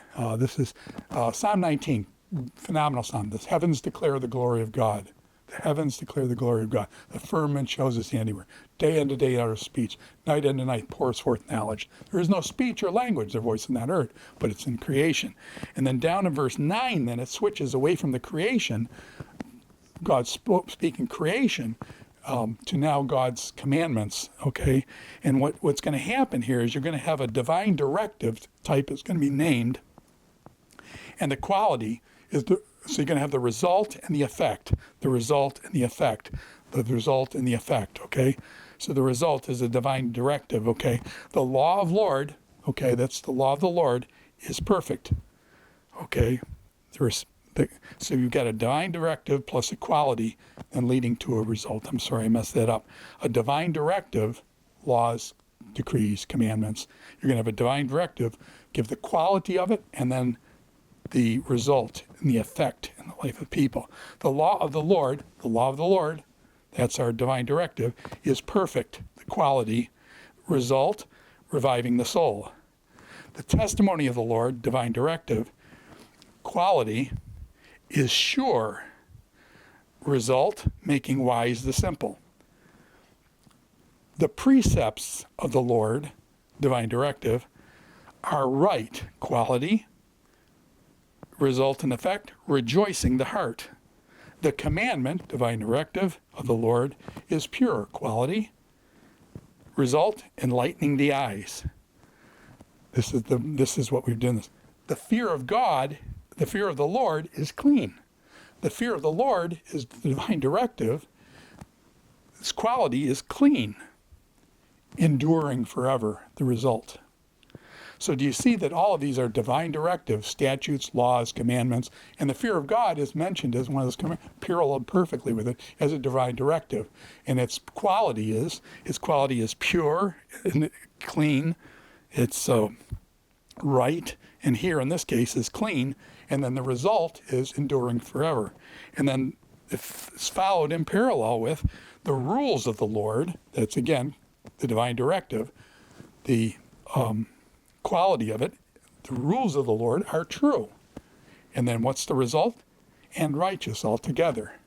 So at the end, he kind of does divine directive, quality, quality, and breaks the pattern down in verse 9, which shows an emphasis there. So anyway, the fear of God has divine directives in other places. Isaiah chapter 29, verse 13, the Lord said, because the people draw near with their mouth and honor me with their lips, while their hearts are far from me.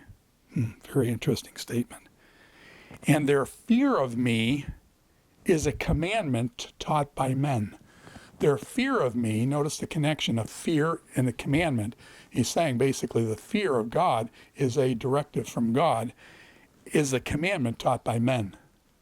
Okay?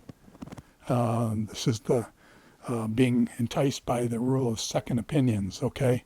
And we go to the internet to find their truth rather than the commandments of the Lord. Ecclesiastes 12, verse 13, the end of the matter of the book of Ecclesiastes. This is a classic one. Everybody probably knows this. At the end of the matter, all has been heard. Fear God and keep his commandments. Do you see the connection? Fear of God, commandments. Fear God and keep his commandments, for this is the whole duty of man. For God will bring every deed into judgment. And so you get this idea of the punishment kind of thing coming in again, with every secret thing, whether good or evil. And so this is how Ecclesiastes ends. And this connection of God's fear with these commandments, decrees, the decrees of God. Now, I want to work on next the idea of connecting the fear of God as a stand-in for, or a metonymy for, obedience.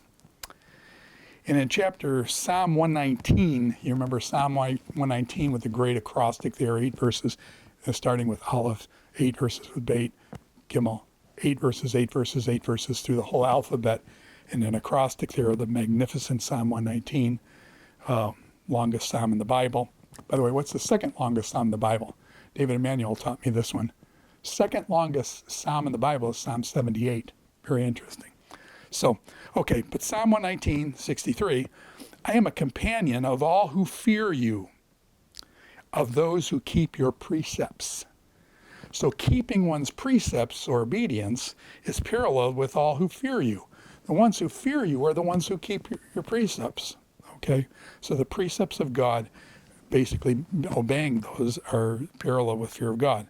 Psalm 128, verse 1, blessed is everyone who fears the Lord, who walks in his ways. So the fearing of God is parallel with walking in the ways of God. Again, obedience. You shall eat the fruit of your labor of your hands. A couple more on this notion of the fear of God is obedience. 2 Samuel 23:3. The God of Israel has spoken. The rock of Israel has said to me. The rock of Israel, see, that's a metaphor, right? God is a rock theme. When one rules justly over men, ruling in the fear of the God, there's a metonymy. Ruling in the fear of God, okay, according to his precepts and stuff, ruling. He dawns on them like the morning light. Notice how he shifts from metonymy, okay, the fear of God, ruling in the fear of God, and then he says, what's that like? And then he uses a metaphor to map it onto different things across categories, not down, ruling in the fear of God, the precepts and things that a king or God himself would give decrees, commandments, and laws. That's this way, but then jumps it off. What's it like? And he uses these similes, or similes as a form of metaphor, like the morning light, like the sun shining forth on a cloudless morning, like rain that makes grass to sprout from the earth. And so he gives 3 similes here, like the morning light, like the shining forth of the cloudless morning, and like the rain. And basically develops this into kind of takes the statement of the metonymy, God ruling the fear of God, and jumps it over to his like all these, and gives you these kind of artistic, beautiful things that it's like in a metaphoric way, mixing metaphor and metonymy. And so anyway, that's an interesting one there. Now, obedience. Now, this is a big one, obedience. The Akedah. The Akedah. What is the Akedah? If I say Akedah and you're Jewish, everybody knows that. It's Genesis 22. Genesis 22, the famous Akedah passage. Akedah means the binding. the binding of Isaac. And you remember that Abraham was commanded by God to take his only son, Isaac, to take him up to a mountain that he would show him, 3 days journey to the north, basically around the area of Jerusalem, and basically offer him up as a sacrifice there. I think with all sorts of foreshadowing things of Christ and God offering up his son in that place of Jerusalem as well. So Abraham has to go up there. Abraham takes his son, and you remember they're going up the hill, and Isaac's kind of saying, Grandpa, hey, Father, you forgetting something here? We got the fire and got the stuff for doing the sacrifice, but man, where's the lamb? There's no lamb here. And it's like, did you forget that, Dad? I mean, you're getting old, I know that, but anyway, I'm sorry, I shouldn't parody that like that. Just let me read. Genesis chapter 22, verse 12. He said, do not lay your hand on the boy. So Abraham is lifting his hand with the knife, ready to slay his son, as God had commanded him. And now what happens? God breaks into it and says, do not lay your hand on the boy or do anything to him. For now I know that you fear God. Now I know that you fear God. What is this fear of God here? Is this fear and trembling, dread? No. This is obedience. Then now I know that you fear God, i.e. that you obey me. No matter what. You love your son Isaac. Take your son, Isaac, whom you love, and take him up to And so anyways, now I know. God even portrays himself as having learned something here. I don't want to get into that. That's a whole nother discussion, but don't let this pass you. This is a big deal. Now I know that you fear God. What does it mean? Can God learn? Anyways, but he knows everything. Okay, yeah, play it. Let's do it a different time. Seeing that you have not withheld your son, your only son, from me. And Abraham lifted up his eyes and looked, and behold, behind him was a ram caught in the thicket by his horns. Obedience. Abraham obeyed God. He trusted God. He trusted and obey. Trust and obey. Sounds like a song. Fear of God can also mean, besides obedience, can also mean a broad moral fear.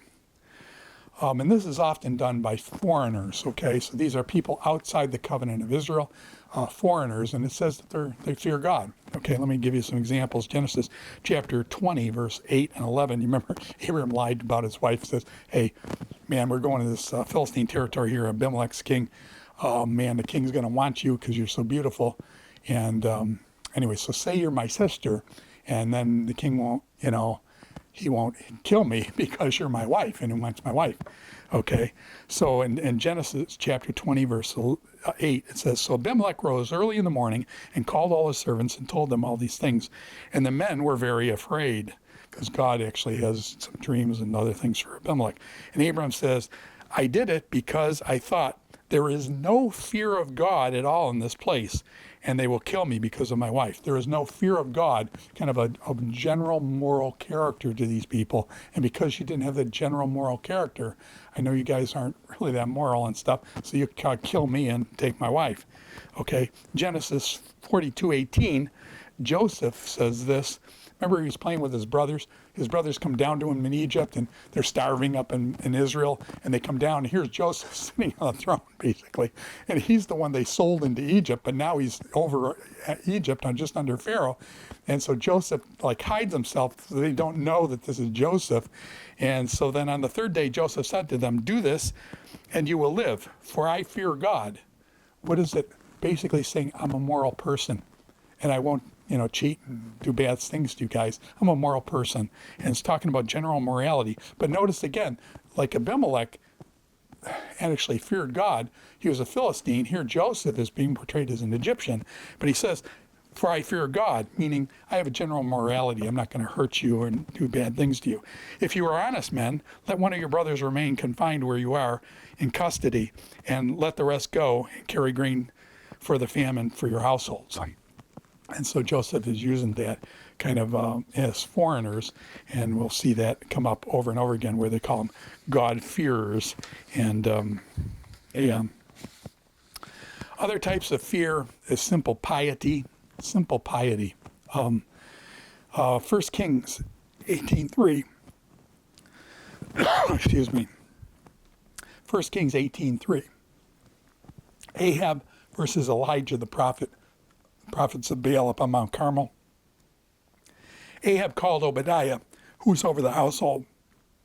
Now Obadiah feared the Lord greatly. And what is the manifestation of his fear? And when Jezebel cut off all the prophets of the Lord, Obadiah took 100 prophets and hid them by 50s in a cave and fed them with bread and water. This guy Obadiah, Jezebel's out killing the prophets of the Lord. Obadiah basically hides the prophets of the Lord in these caves and takes care of them, provides food for them. And that's called, and Obadiah feared the Lord.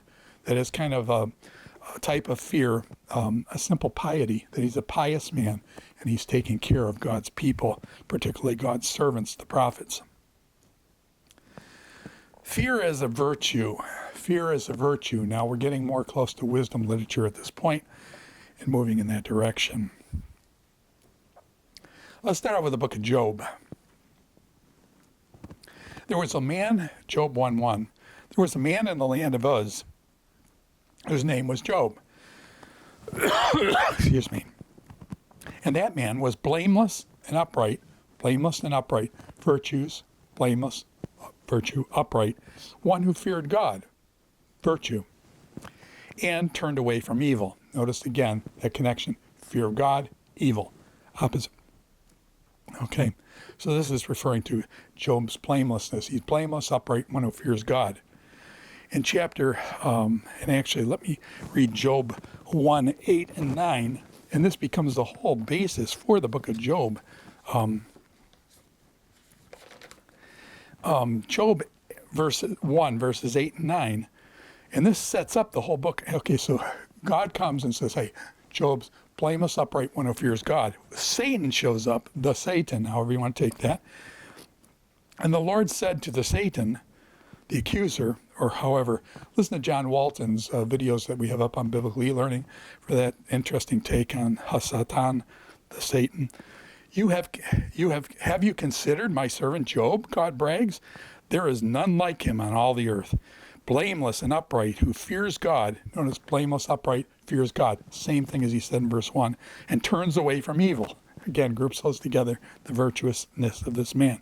And Satan answered the Lord and said, does Job fear God for no reason? Does Job fear God for no reason? This becomes the whole basis for the rest of the book of Job. Will Job fear God for no reason? And Satan is going to strip away all the reasons, his children, his wealth, even his wife's going to get on his case, okay, and his friends and things. And so, will Job serve God? Will Job fear God for nothing? That's basically one of the basic things for the whole book of Job. Whole verse of Job lays that out. So it's kind of a interesting thing how the fear of God plays there. Job chapter 6 verse 14. 6:14 of Job says, he who withholds kindness from a friend forsakes the fear of the Almighty. Excuse me. So here again, we have virtue. My brothers are treacherous as a torrent bed. So basically saying, taking care of showing your friends kindness is a fear of God. That is a virtue. So you have then this cause, effect, motive. The motive is the fear, moving to character. The fear of God, referring to that. It's interesting here in the 16:4 or 6:14 that we have different translations of this. And let me see if I can pull that out. There's it's interesting that the RSV, NLT, and NIV translated differently. Yeah, here it is. The first can be seen, different semantic ranges of the fear of God in the same verse by different translations. Job 6:14. The first can be seen in the NRSV where Job says, those who withhold kindness from a friend forsake the fear of the Almighty. This affirms what we have seen elsewhere, that fear is equated with moral treatment of those in need. The NLT translates it this way, seems to favor the notion of fear of retribution. NLT says this: one should be kind to a fainting friend, but you accuse me without any fear of the Almighty. That is, you're accusing me, and you're not even afraid that God's going to judge you for this, man. And so the NLT goes to the way of the kind of fear of retribution, whereas the first one was fear in terms of virtue. And then finally, the NIV and the NET, a general sense of piety. A despairing man should have the devotion of his friends, even though he forsakes the fear of the Almighty. That is, he forsakes the general sense of piety. And so it's interesting, you have the fear of God translated 3 different ways: the NRSV, the NLT, and the NIV. Very interesting there. So, okay. Now, the fear of God is wisdom, and we've got some things there, this connection between the fear of God and wisdom, and we'll look at that next here. Job chapter 28, verse 12 says, where shall wisdom be found? In the book of Job 28. But where shall wisdom be found? Where is the place of understanding? From where, then, does wisdom come? And where is the place of understanding? Verse 20. Verse 23. God understands the way to it. In verse 28, and he, God, said to man, so this is God speaking to man, Job 28.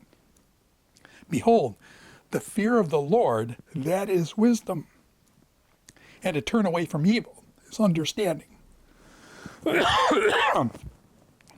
Behold, the fear of the Lord, that is wisdom, and to turn away from evil is understanding. Again, that tension between fear of the Lord, opposite and antithetical to the way of evil. Wisdom as virtue, wisdom or the fear of God as virtue. Psalm 111:10, start in verse 9. He sent redemption to his people. He commanded his covenant forever. Holy and awesome is his name. The fear of the Lord is the beginning of wisdom. Where we heard that? Proverbs chapter 9, verse 10. Here it is. Psalm chapter 111, verse 10. The fear of the Lord is the beginning of wisdom. All those who practice it have a good understanding. His praise endures forever. Notice the connection with fear of God and praise. Proverbs chapter 8, verse 13. The fear of the Lord is the hatred of evil. We've seen this tension over and over again. The fear of the Lord is a kind of a stand-in for obeying the statutes and doing obedience to the statutes in avoidance of evil. The hatred of evil. The fear of the Lord is the hatred of evil. What is the fear of the Lord? The fear of the Lord is wisdom. The fear of the Lord is wisdom. What is the fear of the Lord? The fear of the Lord is the hatred of evil. Pride and arrogance and the way of evil and perverted speech I hate.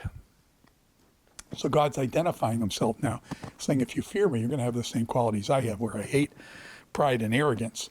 And so notice this tension between the fear of God, and I'm going to try to suggest to you that it's helplessness, and you realize you can't do these things, and God controls everything. And so you realize the fear of God, kind of as a king, has control over many parts of your life.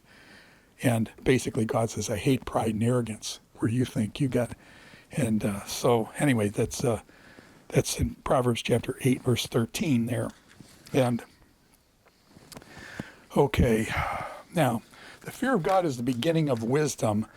There's been some discussion on this in terms of, and I want to develop this from a guy named Michael Fox, who's one of the great commentaries on Proverbs.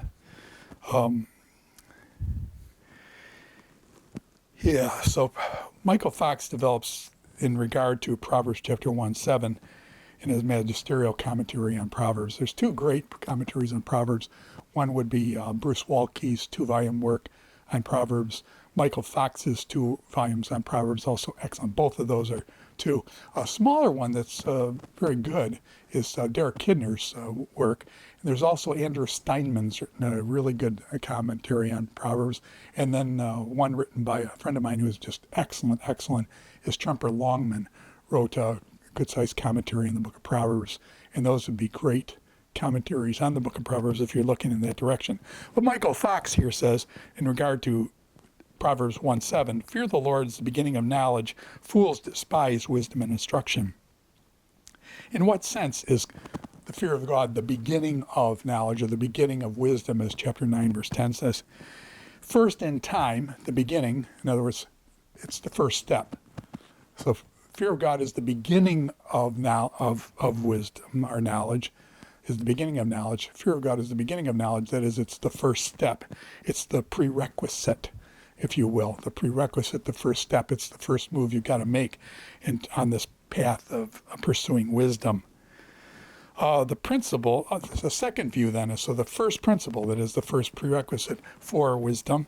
A second view of this, the beginning of the fear of God is the beginning of knowledge, is that it's the beginning in the sense of the first principle, the foundation, the bedrock. The bedrock of wisdom and the wisdom literature is fear of God. Okay, that it's the beginning of wisdom. Instead of translating beginning would be the principal matter, the foundation of knowledge. Okay, it's the fear of God. Okay, it's the foundation, it's the bedrock, it's the principle of that. A third view would be the best part, or the principal part, or the quality, is the beginning, was the first part. Okay, in other words, the fear of God is the first part, how should I say, it's the steak, it's the prime rib, okay? It's the prime rib of, I shouldn't use those metaphors anyways, but it's the principal part, it's the chief part of knowledge. The fear of God is the chief part, the principle, the most high principle of importance is the fear of God in terms of wisdom.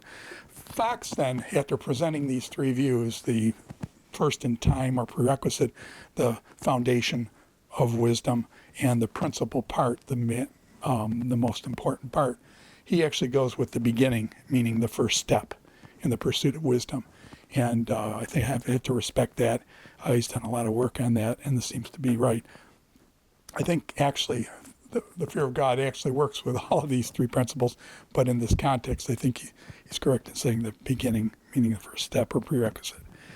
Now, I want to just point out, too, the fear of God, it's used as a structural marker and to structure the book of Proverbs. And it's very interesting that the fear of God comes up in three really key places in the structuring of the whole book of Proverbs. And so in Proverbs 1:7, he opens the book with this phrase that we learn, the fear of God is the beginning of knowledge. Fools despise wisdom and knowledge. So he opens his book, the fear of God is the beginning of knowledge. He then closes sections 1 to 9 are all these instructions, these 10 instructions that he gives to his son, as a father speaks to his son, as a mother speaks to her son. And so the 10 instructions in chapters 1 to 9 are long discourses where the father is instructing his son, my son, hear my voice. And then he goes off and warns them about wicked men, and he warns them about wicked women. He goes and warns and describes God's creation and describes wisdom in chapter 8, and then one of the most majestic descriptions of wisdom, where wisdom itself speaks and tells how wisdom was engaged in the creation of the world and the ordering of the world, that wisdom was ordering the world and was like an architect by God's side, rejoicing as God created the world. And therefore, if you want to have a wise life, you're going to know and conform yourself to the order that God has built into creation. Proverbs chapter 8 is magnificent. But notice, he begins with the fear of God, chapter 1, verse 7, and then he ends the section of 10 instructions in chapter 9, verse 10. The beginning of wisdom is the fear of the Lord is the beginning of wisdom. So he begins and ends that. It's kind of a structural marker. Then, when you go to the end of the book of Proverbs, Proverbs 31, as soon as I say Proverbs 31, what does everybody think about? Well, I think about my wife. Okay, Proverbs 31, the virtuous woman. Okay, but how does that thing end? Proverbs 31:30, at the end of it, you remember there's an acrostic on the virtuous woman. At the end of Proverbs 31 is an acrostic. There's 22 verses going through the 22 letters of the Hebrew alphabet. It's an acrostic similar to the acrostic in Psalm 119. And here it says, charm is deceitful and beauty is vain, but a woman who fears the Lord is to be praised. Notice the connection, fear of the Lord and praise again, and now it's to this virtuous woman. I would suggest to you that the virtuous woman may be referring to Madam Wisdom, from back in chapters 1 to 9, and that the book begins with Madam Wisdom and it ends with Madam Wisdom as kind of an inclusio, again, a bookend, and it begins with the fear of the Lord. It ends chapter 9 with the fear of the Lord, but then it ends the whole book with the woman who fears the Lord, I think tying in Madam Wisdom in the beginning, Madam Wisdom in the end. And so it's an interesting structural marker. By the way, it's the same thing on Ecclesiastes 12. How does Ecclesiastes 12 end the book of Ecclesiastes? Vanity of vanity, all is vanity. We have to discuss what hevel means. But after you've done that, at the end of the book, fear God and keep his commandments. That's how the book ends. And so it's a concluding point there. And so I think there are structural points pointing out the prominence of this idea of the fear of God. Now, okay, so we've seen those things. Now, I want to jump down to fear of God as virtue. And let me just give some illustrations now, honing in more in Proverbs and stuff. Proverbs 2:5. This will be Proverbs 2:4 and 5. If you seek it, wisdom, like silver, and if you search for it, wisdom, as for hidden treasure, then you will understand the fear of the Lord. Okay, so you're going to seek wisdom, you're going to search for it as treasure, and then you will understand the fear of the Lord. Apparently, you come to understand the fear of the Lord, and find the knowledge of God. So fear of the Lord is parallel to knowledge of God. So this isn't just this fear and trembling thing anymore. It isn't the fear of punishment anymore. This is the fear of knowing God and knowledge of God. For the Lord gives wisdom. Out of his mouth comes knowledge and understanding. Proverbs chapter 8, verse 13, verses 12 and 13. I, wisdom, dwell with prudence. I find knowledge and discretion. The fear of the Lord is the hatred of evil. There again. Fear of God, opposite, antithesis, hatred of evil. Pride and arrogance and the way of evil and perverted speech I hate. Pride and arrogance, again, is pride eliminates one from getting the fear of God. Now, here's an interesting connection, and this is a lot of people, and as I grew up, I memorized this verse, as you probably have as well. Proverbs chapter 3, verses 5 and 6. Trust in the Lord with all your heart, and lean not on your own understanding. In all your ways acknowledge him, and he will make straight your paths. Okay, and that's what we've learned as kids. Okay, trust in the Lord with all your heart. Beautiful verse.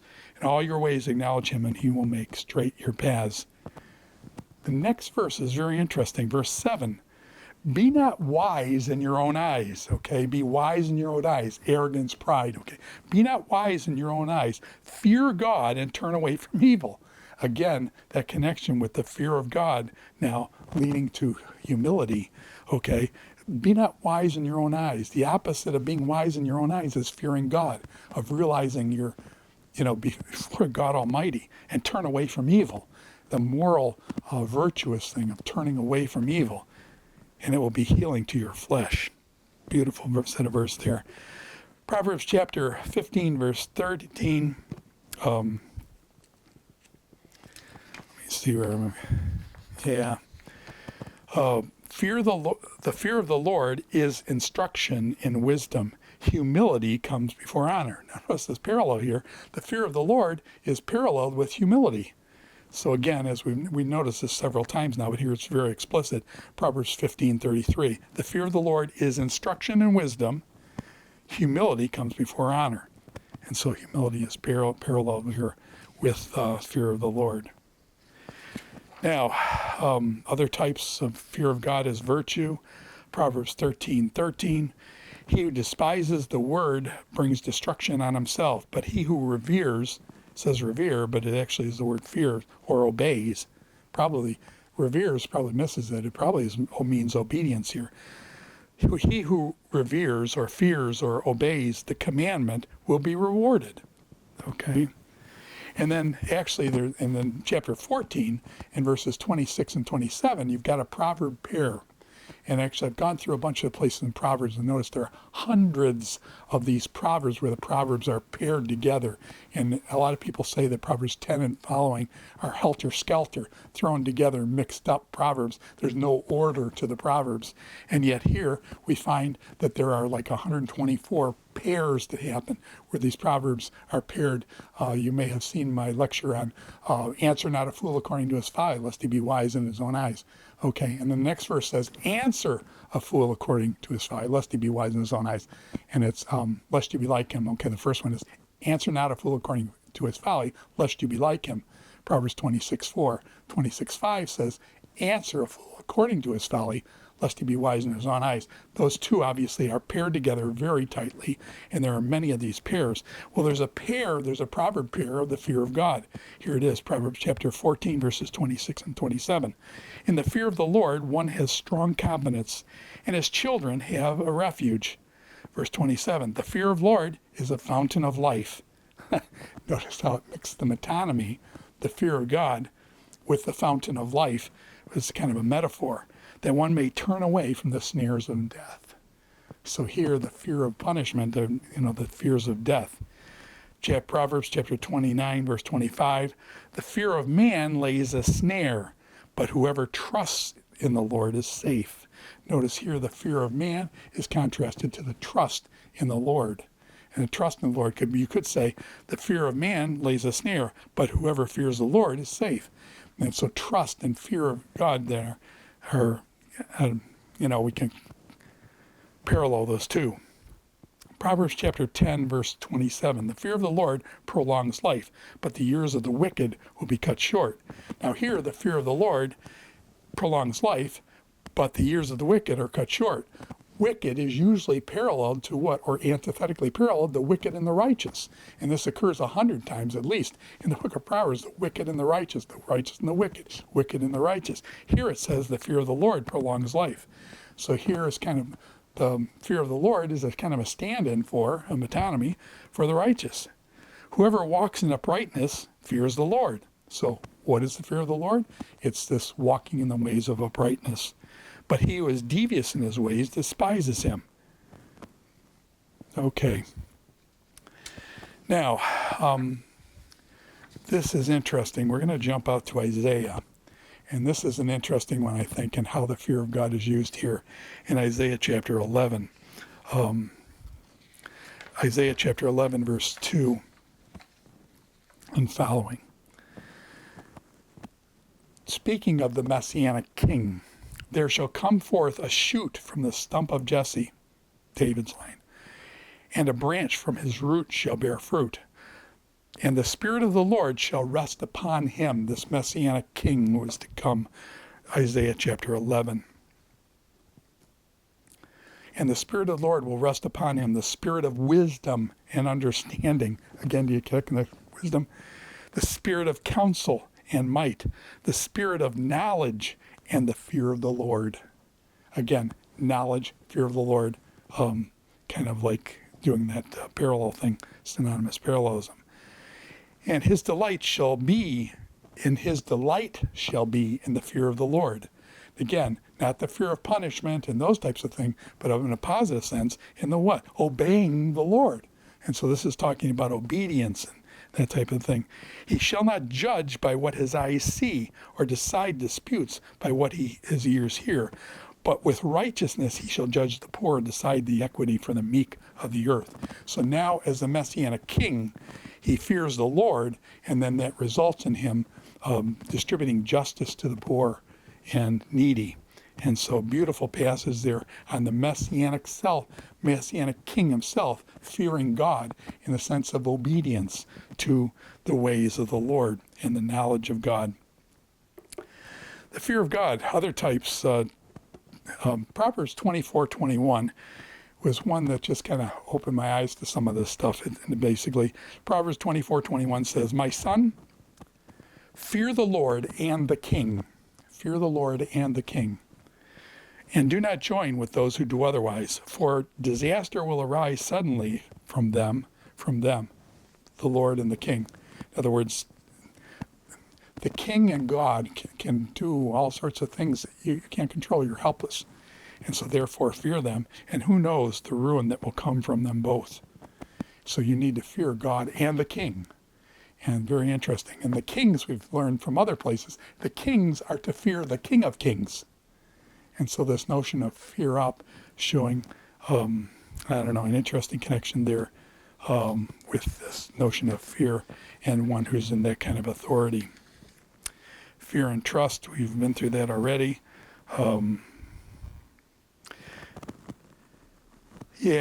Now, what can happen is that a person can think, well, if you, in the book of Proverbs, it's kind of opus operatum.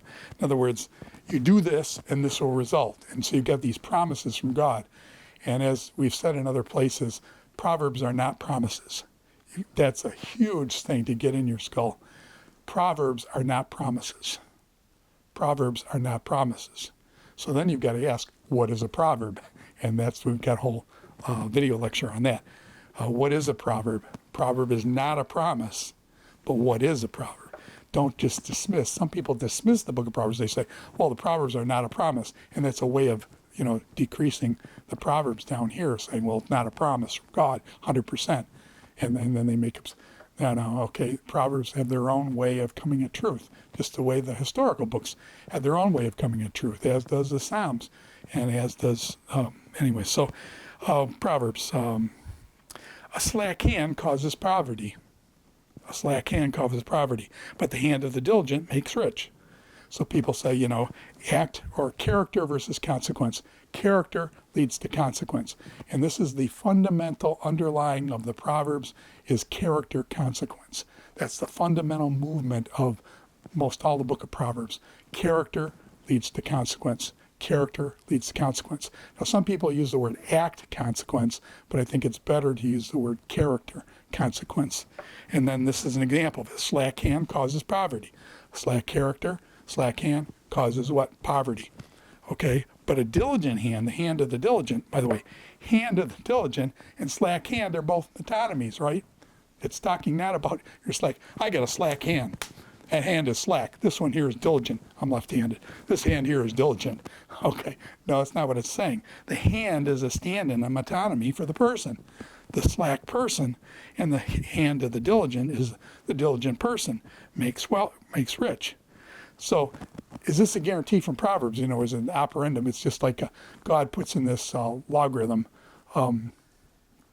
that basically this is how the world works. And then he steps back and he just lets the world run. No. God brings up over and over again, why should we fear him? If it's just a big machine that, karma's going to do what karma's going to do. No. Our view of God is that he's personal. And therefore, even in the book of Proverbs, it says, the heart of man plans his way. You can plan your way, make wise decisions, make knowledgeable choices, but you don't control the outcomes. Who controls the outcomes? The outcomes are controlled by God. And therefore, he needs to be feared. The fear of God is the beginning of wisdom. If this basic move of wisdom is character consequence or act consequence, who is the one that controls those consequences is God. And it's not just some mechanical, do this and this will result. No, it says here, the heart of man plans his way, but the Lord establishes his steps. God makes the connection between character and consequence. He's the one that does the consequences, and hence he is the one who is to be feared.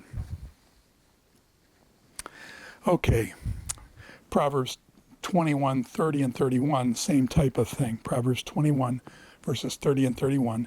No wisdom, no understanding, no counsel can avail against the Lord. In other words, you can't just get in and say, I know wisdom, I know knowledge and stuff, therefore I can make this happen, can avail against the Lord. The horse is made ready for the day of battle. The horse is made ready for the day of battle, but the victory belongs to the Lord. And therefore the Lord is to be feared. Now, we want to kind of draw these metonymistic ways of thinking, of the different ways of thinking about the fear of the Lord. And I want to draw it together, all together, and then make a conclusion here of this and kind of wrap it all up in conclusion. Okay, and let me just read some from this paper that I've written on it and stuff. We're moving away from an emotive, literal fear, perhaps the most clearly metonymistic usage in Genesis 31:42, where Jacob explains to Laban, as we looked at, for God of Father, God of Abraham, and the fear of Isaac has not been with me. The fear of Isaac is a clear metonymy response. The fear of God for the person God. Okay, fear of God.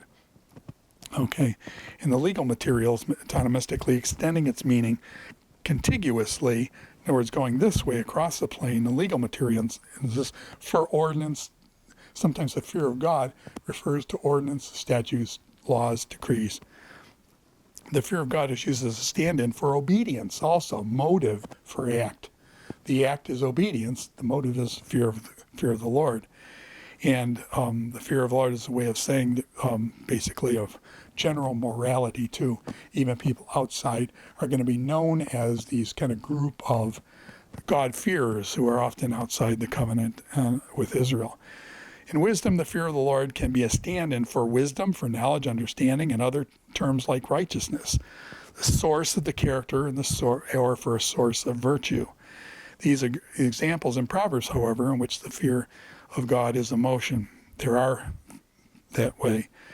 The term later became conventionalized and used to designate a group of people known as the God-fearers, character for group.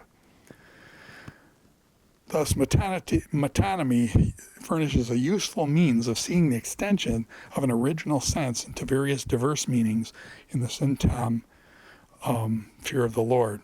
It provides an adequate method for making connections without degenerating into a sloppy synonyms.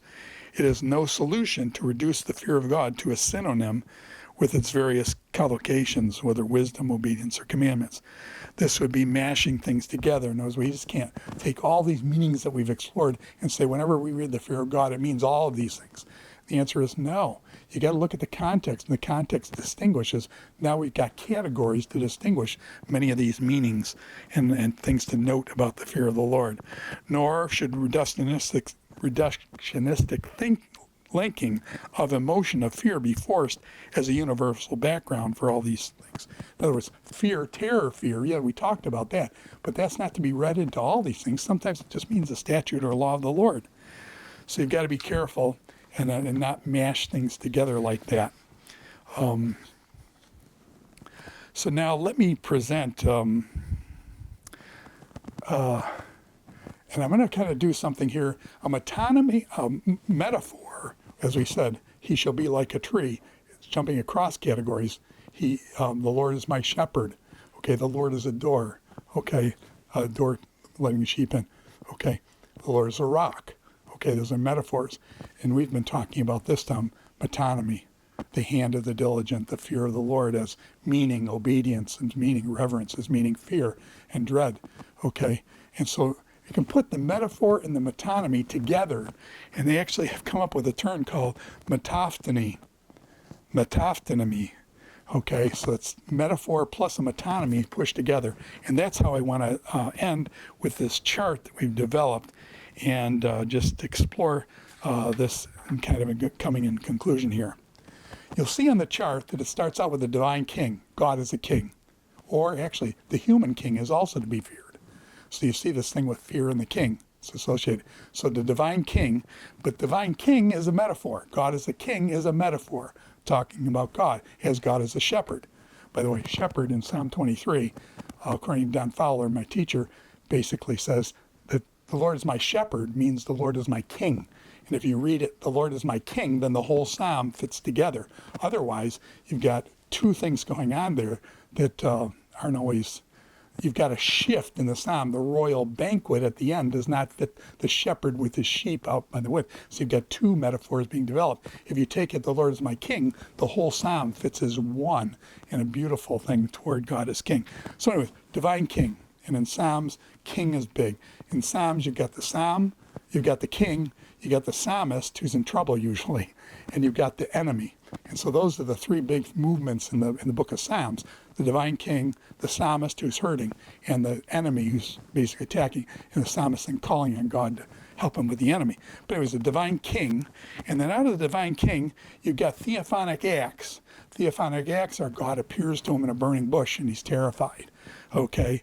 You've got God as the divine king is the distributor of justice. When Solomon is asked, you can ask anything from God and he'll give it to you. He asked, let me know how to determine between right and wrong. And that's why, actually, in the kings of Israel, all the other kings up to that point, they have to win a battle. So Saul goes out. What's the first thing he does? He has to win a battle. David is anointed in 1 Samuel 15. What's the first thing he does? He has to go out and fight Goliath. He wins a battle. So the king, first thing he does is win a battle. Saul, first thing David does, king, he wins a battle. Solomon, Shlomo, the man of shalom, the man of peace, Solomon comes out and he says, no, I want justice. I want to understand justice. And then as justice, instead of Solomon winning a battle, no, it's Solomon winning a battle of wisdom where two women brought their baby. One's dead and one of them died. And they tried to swap babies and stuff, and so the women are trying to figure, and you got she said. Solomon has to figure it out. It's a victory of wisdom, not a battle on the battlefield. And so his victory of wisdom is cut the baby in two, and boom, then he knows which mother is really the mother to the baby. So anyways, just going with that. So justice, distributive of justice is one of the king's major functions. The king is a cult leader. David brings the ark to Jerusalem and dances before the Lord with all his might. He's a cult leader. A lawgiver. The kings give forth laws. And then he's a wise sage. The king is who gives us the Proverbs. These are the Proverbs of Solomon, the Jerusalem son of David. Okay, so the wise sage king. Now, from these roles that the divine king plays, then you have the fear of God. And the fear of God then goes out into our metonymies. So we've got this metaphor of the divine king. Okay, God is a king, metaphor, and now you've got this metonymy. What does the fear of God mean in those different roles that God plays in the metaphor? So you've got a metaphor and a metonymy combined in this chart. So you've got the sacred fear on the theophanic acts when God appears in a theophany in the burning bush or in the crossing of the Red Sea. You've got the sacred fear. They see the awesomeness of God. The Mount Sinai shakes and the people are terrified. God is awesome. He's overwhelming. He's astonishing. He's magnificent. He's great, so great that our brains can't comprehend it, and we are left humbled. Okay, the sacred fear, the Rudolf Otto, the mysterium tremendum, the totally other. We come to the grips with the holiness of God. And that's terrifying, but at the same time, it's fascinating. Okay, the judgment for fear. The divine king is able to distribute justice, and justice in terms of punishment. And therefore, fear of punishment can be the terror of punishment. Remember my father's frog battle. There's fear of punishment there. And so that's also a role that God plays there. And fear of God can sometimes be the fear of punishment, as we described. The reverence and worship. The fear of God is the fear of God, a fear of the sanctuary, his reverence and worship of him. Not just respect and reverence, and then the bowing and worship of God. The fear of God is as worship. And then obedience, connected to the decrees, the fear of God using as a metonymy for the statutes, the laws, the decrees of God. And Psalm 119, Psalm 19, and others, leading to obedience. So that the fear of God, one who fears God, is one who obeys God's laws. One who obeys God's laws. In the wisdom, it often has a connection with virtue, and this is character. And the character, besides the going away from evil, in other words, the fear of God this way, hatred of evil. The fear of God is the hatred of evil. But the wisdom there, the fear of God is wisdom. It seems to be this connection between character and consequence, that God is the one who connects character with the consequences. In Job's case, it's kind of interesting, and Proverbs kind of interesting also in the way that God connects character with consequence, and therefore leaves us with humility toward God, fear of God in terms of the humility that he is the one who we need to make right decisions, righteousness, we need to make wise decisions, we need to make discerning decisions, but we don't control the outcome. And that is the fear of God then. He is the one who controls. And then finally, over on the right-hand side, you see a group That is, these are the God-fearers. And the God-fearers are general morality of one who, someone who's outside of Israel who fears God, like Abimelech, like God-fearers who, even Paul refers to these people, and I don't think we read it, but in Acts, when he refers to these God-fearers, and he basically is saying, you Jews and God-fearers, that is, they're Gentiles who have general morality and stuff, and they fear God. Now, in conclusion, I want to kind of fear with Tozer's comment that it's not enough to simply define a theological construct as it is to know the meaning and the experience of life. In other words, how do you experience the fear of God in life and all these aspects of it? One example that I probably learned the fear of God in probably the most profound way for me was with my son. My son was a Marine, back in the 2010, 2011 era. And he got sent to Iraq, and that was bad. It's hard. Probably the hardest thing in my life, actually. I was sent to Iraq, and there was certain problems there. They weren't as bad. He didn't respect the Iraqis. They weren't too much warriors. He was looking for a warrior. He's a big guy, 6'3" or so, 240 pounds, and he's a tough Marine. They got to Afghanistan, and all of a sudden he said, in Iraq, they weren't warriors there, but we got after Afghanistan, he said, man, these kids are warriors over here. And they were warriors like you had never seen, that they've been trained since they were young, and they would actually learn to copy the movements of the Marines to be able to intercept them so that the Marine pattern, they would pick up these people. These people were very shrewd and smart. And but anyways, he had a real rough time there. We had a real rough time there. And I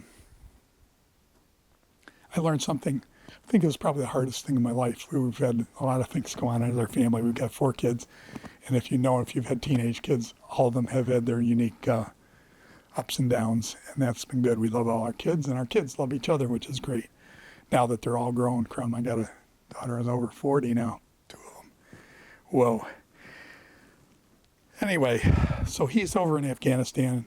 He calls and tells us, I'm not going to be able to call you for 28 days, I think it was. He's going to be what they call outside the wire. He was an infantryman, which means he's a boot, and he was out, and they were getting shot at every day. Every day they were getting shot at, and so you never know. I mean, he can describe the difference of the sound of the bullet that goes 6 inches from your head versus one that goes 3 feet from your head. Apparently they make a different sound, and he can tell you that sound because he said the bullets come that closely. And so I realized at that point that I was praying for the life of my son and begging God that God spare him. And I realized my helplessness, and it was very humbling because you realize I have no control. What is one of the major roles of a father is to protect his children. I can protect my children against a crazy, dog, Rottweiler dog. I can protect my child against the Rottweiler. I can't protect my son when he's 2,000 miles away in Afghanistan and people are shooting at him.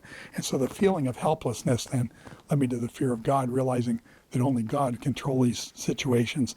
And it leads to dependence and trust. The fear of God is you realize he's in control. And you say, well, just trust that, and it's easy. No, it's hard when you don't know, because many of my son's friends were killed and maimed, blown up, partially blown up, thrown up 100 feet into the air, and now they don't even recognize who he is anymore. Anyway, so a lot of stuff there. So fear, and then fear leading to obedience and praise and worship. And so basically this terror of that feeling of helplessness brings a feeling of humility and realizing that the universe isn't about me, that God is where it's at, in the fear of God, then leading to obedience and worship and praise ultimately. And so use moments of terror and these types of things to build your fear of God. They can be a good thing. At the moment they're terrifying and very difficult, but in the end they lead to the fear of God. So that's how I think I'd like to end this, and just wish for you the understanding of the fear of God. keep his commandments, obey his word, and love the Lord your God with all your heart. That's also connected with fear, from a stance of humility, not with pride, arrogance, the hatred of evil. Yes, no pride, no arrogance. Hate evil. Love the Lord, obey his commandments, and worship and serve him. And then, as you go into each of the contexts in scriptures and you read this thing, fear of God, to realize it's manifold, its aspects. Don't blend them all together. Keep them separate. Use the context to help you there. But fear God and keep his commandments. This is the whole duty of man. Thank you.